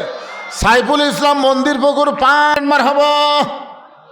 আমার মনে হচ্ছে গরু কিনা যাবে, মনে হয় যাবে। এই সাইফুল এতক্ষণ লেখেনি। আর কে আছেন? এরা সব মন্দির পুকুরের বাবাজিরা, মন্দির পুকুর সবাই দিছেন। আপনাকে এই কমিটির সভাপতিকে এই কমিটির এই ইমাম সাহেব হচ্ছে মাহফিলের সভাপতি, মসজিদের সভাপতি। পাগলা সবাই সভাপতি, না না না বেলাল বেলাল বেলাল বেলাল ভাই এ কি কয় সগলি সভাপতি। সব সব কে একটা মারেফতের কথা কথা এটা সবাই কাক বেদার করে কি হবে সগলি। মাশাআল্লাহ। আফসাল্লাহ আফসাল ওই সবাই একটু জিকির করেন লা ইলাহা ইল্লাল্লাহ, না লা ইলাহা ইল্লাল্লাহ, জোরে লা ইলাহা ইল্লাল্লাহ মুহাম্মাদুর রাসূলুল্লাহ সাল্লাল্লাহু আলাইহি সাল্লাম। সানি সাইন সাইম হোসেন সানি ৩,০০০ টাকা মন্দির পুকুর থেকে করছে দান। আল্লাহ দান কবুল করেন, আল্লাহ নেক নিয়ত নেক আশা পরাক আল্লাহুম্মা আমিন। আপনাদের বাপ মা যাদের কবরে গেছে, বাপ মা রুহের মাগফিরাতই তো মাহফিল, ইসালে সব মানে কি তাদের রুহের জন্য দোয়া করা হবে। আমরাও সবাই মরে যাব ভাই, প্রত্যেক বছর এরকম করে একটা জান্নাতের বাগান এখানে লাগুক, আত্মীয় স্বজন আসবে, আত্মীয় মেহমানদারি হবে, আবার মাহফিলও হবে, সবার জন্য একটা দোয়াও হবে। এই জন্যই আমি চাচ্ছিলাম যে একটা গরু দেওয়া যায় কিনা, তো না গরু দেওয়ার পার্টি নেই, যা আমায় একটাও নেই, যা আমায় কয়ে আমার মুখই শেষ। এখন আসেন ওমর ফারুক বলে হোসাইন ৩ নম্বর প্রশ্ন করো। এবার হোসাইন মেয়েটাকে লক্ষ্য করে বলতেছে, রে মেয়ে, আমার ৩ নম্বর প্রশ্ন হলো বিবাহের পরে। খুব খেয়াল করবেন, বিয়ার আগে না পরে। বিবাহের পরে আমার সঙ্গী তোমার থাকতে হবে। যুবকেরা শোনো, আল্লাহ রাসূল বলেছেন সাইদাতুন নিসা সাইদুস শাবাবি আহলিল জান্নাত, জান্নাতি যুবকদের সর্দার হবে হাসান ও হুসাইন রাদিয়াল্লাহু তাআলা আনহুমা। তোমরা যদি হাসান হুসাইনের সঙ্গে জান্নাতে থাকবার চাও, তাহলে বিবাহের আগে কোনো কিছুই চলবে না, সব চলবে বিবাহের পরে। হোসেন কি বলতেছে? বিবাহের পরে, তার মানে বোঝা গেল বিবাহের আগে কোনো কিছু জায়েজ। আরো জোরে, যত 14 ফেব্রুয়ারি ভ্যালেন্টাইন ডে হয়, যারা বিশ্ব ভালোবাসা দিবস পালন করে, এরা কি বিয়ার আগে করে না পরে করে? নূর আলম আল্লাহ তোমার একজন বান্দা মন্দির পুকুর ৫,০০০ টাকা দান করেছে, আল্লাহ তার দান কবুল করেন, আল্লাহ নেক নিয়ত নেক আশা পুরা করেন। জোরে বলে আল্লাহুম্মা আমিন। হোসেন বলে, রে মেয়ে, আমার ৩ নম্বর প্রশ্ন হলো বিবাহের পরে আমার সঙ্গী তোমার থাকতে হবে। যেই প্রশ্নটা করেছে সঙ্গে সঙ্গে মেয়েটা ফোঁপায় ফোঁপায় কাঁদতেছে। ওমর ফারুক বলে, মা 2টা কঠিন প্রশ্ন করলো, তুমি তার উত্তর দিবার পারলা, কিন্তু এই সহজ প্রশ্ন, বিবাহের পরে যাকে তুমি পছন্দ করো, পৃথিবীর সবচাইতে ভালো সন্তান, বিবাহের পরে তার সঙ্গে তুমি থাকবে, এই কথাটা বলবে হোসাইন, বিবাহের পরে আপনার সঙ্গে আমি থাকতে চাই। মেয়েটা বলতেছে, আমিরুল মুমিনিন, এইরকম সস্তা কথা, সহজ কথা হোসাইনকে বললে হবে না, কারণ সহজ সস্তা কথা বিয়ার আগে বলা যায়, কিন্তু বিয়ার পরে বলা যায় না। দেখবেন বিয়ার আগে এক ছেলে এক মেয়েকে বলতেছে, তুমি আমার জীবন, তোমার জন্যে দরকার হলে আমি সাগর পাড়ি দেবো, তুমি যদি চাও আমি পাহাড় ডেঙ্গামো। শালা 1 মাইল রাস্তা ভ্যান ছাড়া যাবার পারে না, উনি বলে পাহাড় ডেঙ্গাবি। জীবনে পুকুরত নামেনি, ওই সাগর পাড়ি দিবি। এলা বিয়ার আগে এরকম প্রেমের মেলা গল্প করা যায়, জোরে কোন কথা ঠিক কিনা? তুমি আমার জীবন, তোমার জন্যে 1 রাত মানে 1 বছর। কত কথা বলে বিয়ার আগে। মেয়েটা বলতেছে, আমিরুল মুমিনিন, আমি যদি বলি বিবাহের পর আপনার সঙ্গে আমি থাকবো, এই সস্তা কথা হোসাইন বিশ্বাস করবে না। ওমর ফারুক বলে, মা তাহলে তুমি 3 নম্বর প্রশ্নের উত্তর কেমনে দিবা? এবার মেয়েটা বলে, হোসাইন, আল্লাহর একজন নবী ছিলেন, যেই নবীর নাম হলো আইয়ুব নবী। জোরে বলেন নাম কি? আইয়ুব নবী একদিন বাদশা ছিলেন, এক সময় তার অনেকগুলো বিবি ছিল, চাকর নৌকর বাসাবাড়ি সহায় সম্পত্তি অঢেল ছিল। আইয়ুব নবী যখন অসুস্থ হয়ে গেল, এমন কঠিন অসুস্থ হয়ে গেল, দেহের গোস্তের পচন শুরু হয়ে গেল। সমস্ত চাকর নকর যা ছিল সবাই দূরে চলে গেল। এমনকি যতগুলো বউ ছিল সব বউ আইয়ুব নবীকে ছেড়ে চলে গেল। আইয়ুব নবীর আত্মীয় স্বজনেরা দেহের দুর্গন্ধে তাকে বাড়িতে রাখতে পারলো না, জঙ্গলের মধ্যে রেখে আসলো। আইয়ুব নবী যখন জঙ্গলের মধ্যে, দেহের পছন্দ দুর্গন্ধ, এমন সময় একজন বিবি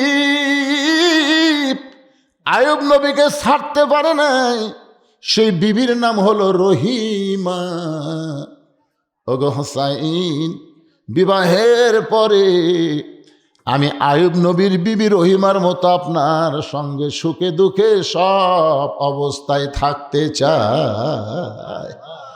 হোসেন বলল, আমির আল মুমিনিন, আপনার ঘটকালি আল্লাহ কবুল করেছে। আমার বাবার মুনি মুনি পছন্দ করা মেয়েটাও আল্লাহ কবুল করেছে।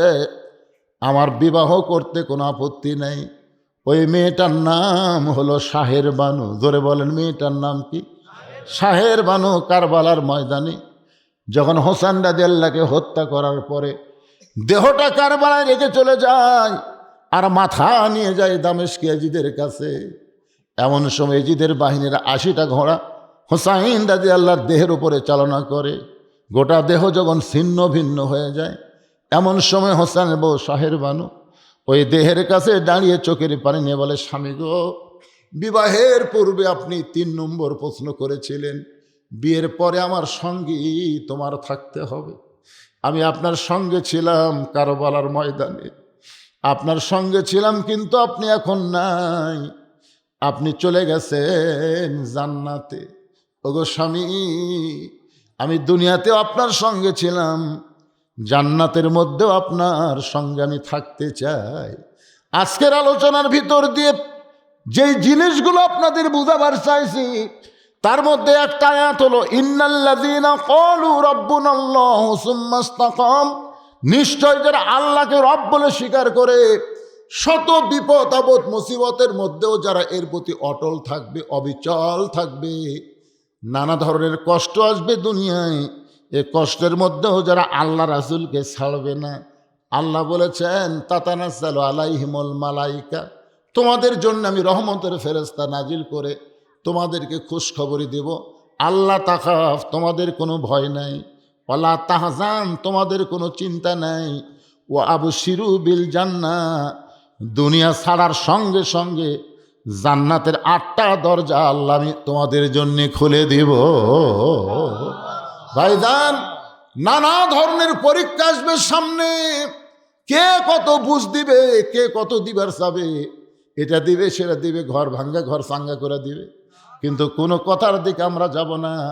আমরা অটল থাকবো, অবিচল থাকবো আল্লাহর কোরআনের পক্ষে। এই কোরআনকে শুধু মঞ্চে নয়, এই কোরআন শুধু মসজিদে নয়, এই কোরআন শুধু মাদ্রাসায় নয়, আমরা জায়গা মতো আল্লাহর কোরআনকে যেন নিয়ে যেতে পারি, আল্লাহ সেই তৌফিক যেন আমাদেরকে দান করে। জোরে কোন আমিন। এখানে বিএনপি, আওয়ামী লীগ, জাতীয় পার্টি, জামাত না, আপনার যেই মসজিদের জন্য মাহফিল করতেছেন, এই মসজিদে যখন বিএনপি নামাজ পড়ে, জামাত ইসলাম নামাজ পড়ে, তাবলিগ নামাজ পড়ে, যারা নামাজ পড়ে তারা কিন্তু এক দল, আর যারা নামাজ পড়ে না এরা হচ্ছে আর এক দল। জোরে কোন কথা ঠিক কিনা? বিএনপি বলেন, আওয়ামী লীগ বলেন, জাতীয় পার্টি বলেন, মসজিদের মধ্যে ঢোকার সময় আপনারা বলেন তো, সব দলের জন্য ভিন্ন ভিন্ন দোয়া, না সব দলের এক দোয়া? সব দল কি ডান পা ঢোকে, না এক এক দল এক এক পাও দিয়ে ঢোকে? তাহলে ডান পায়ে সবাই একই দোয়া পড়ে ঢুকলো, ঢোকার পরে দেখবেন আওয়ামী লীগ, বিএনপি, জাতীয় পার্টি, জামাত এক এক দল কিন্তু এক এক কাতার করে না, সব দল মিলে পায়ের গোড়ালির সঙ্গে গোড়ালি মিল করে কাতার সোজা করে। আল্লাহর ঘরের মধ্যে যেমন 14 দল 20 দল ভাঙ্গে আমরা এক কাতার হবার পারি, আল্লাহর কোরআনের বিজয়ের জন্য আমরা সব দল ভাঙ্গে এক দল হবার চাই।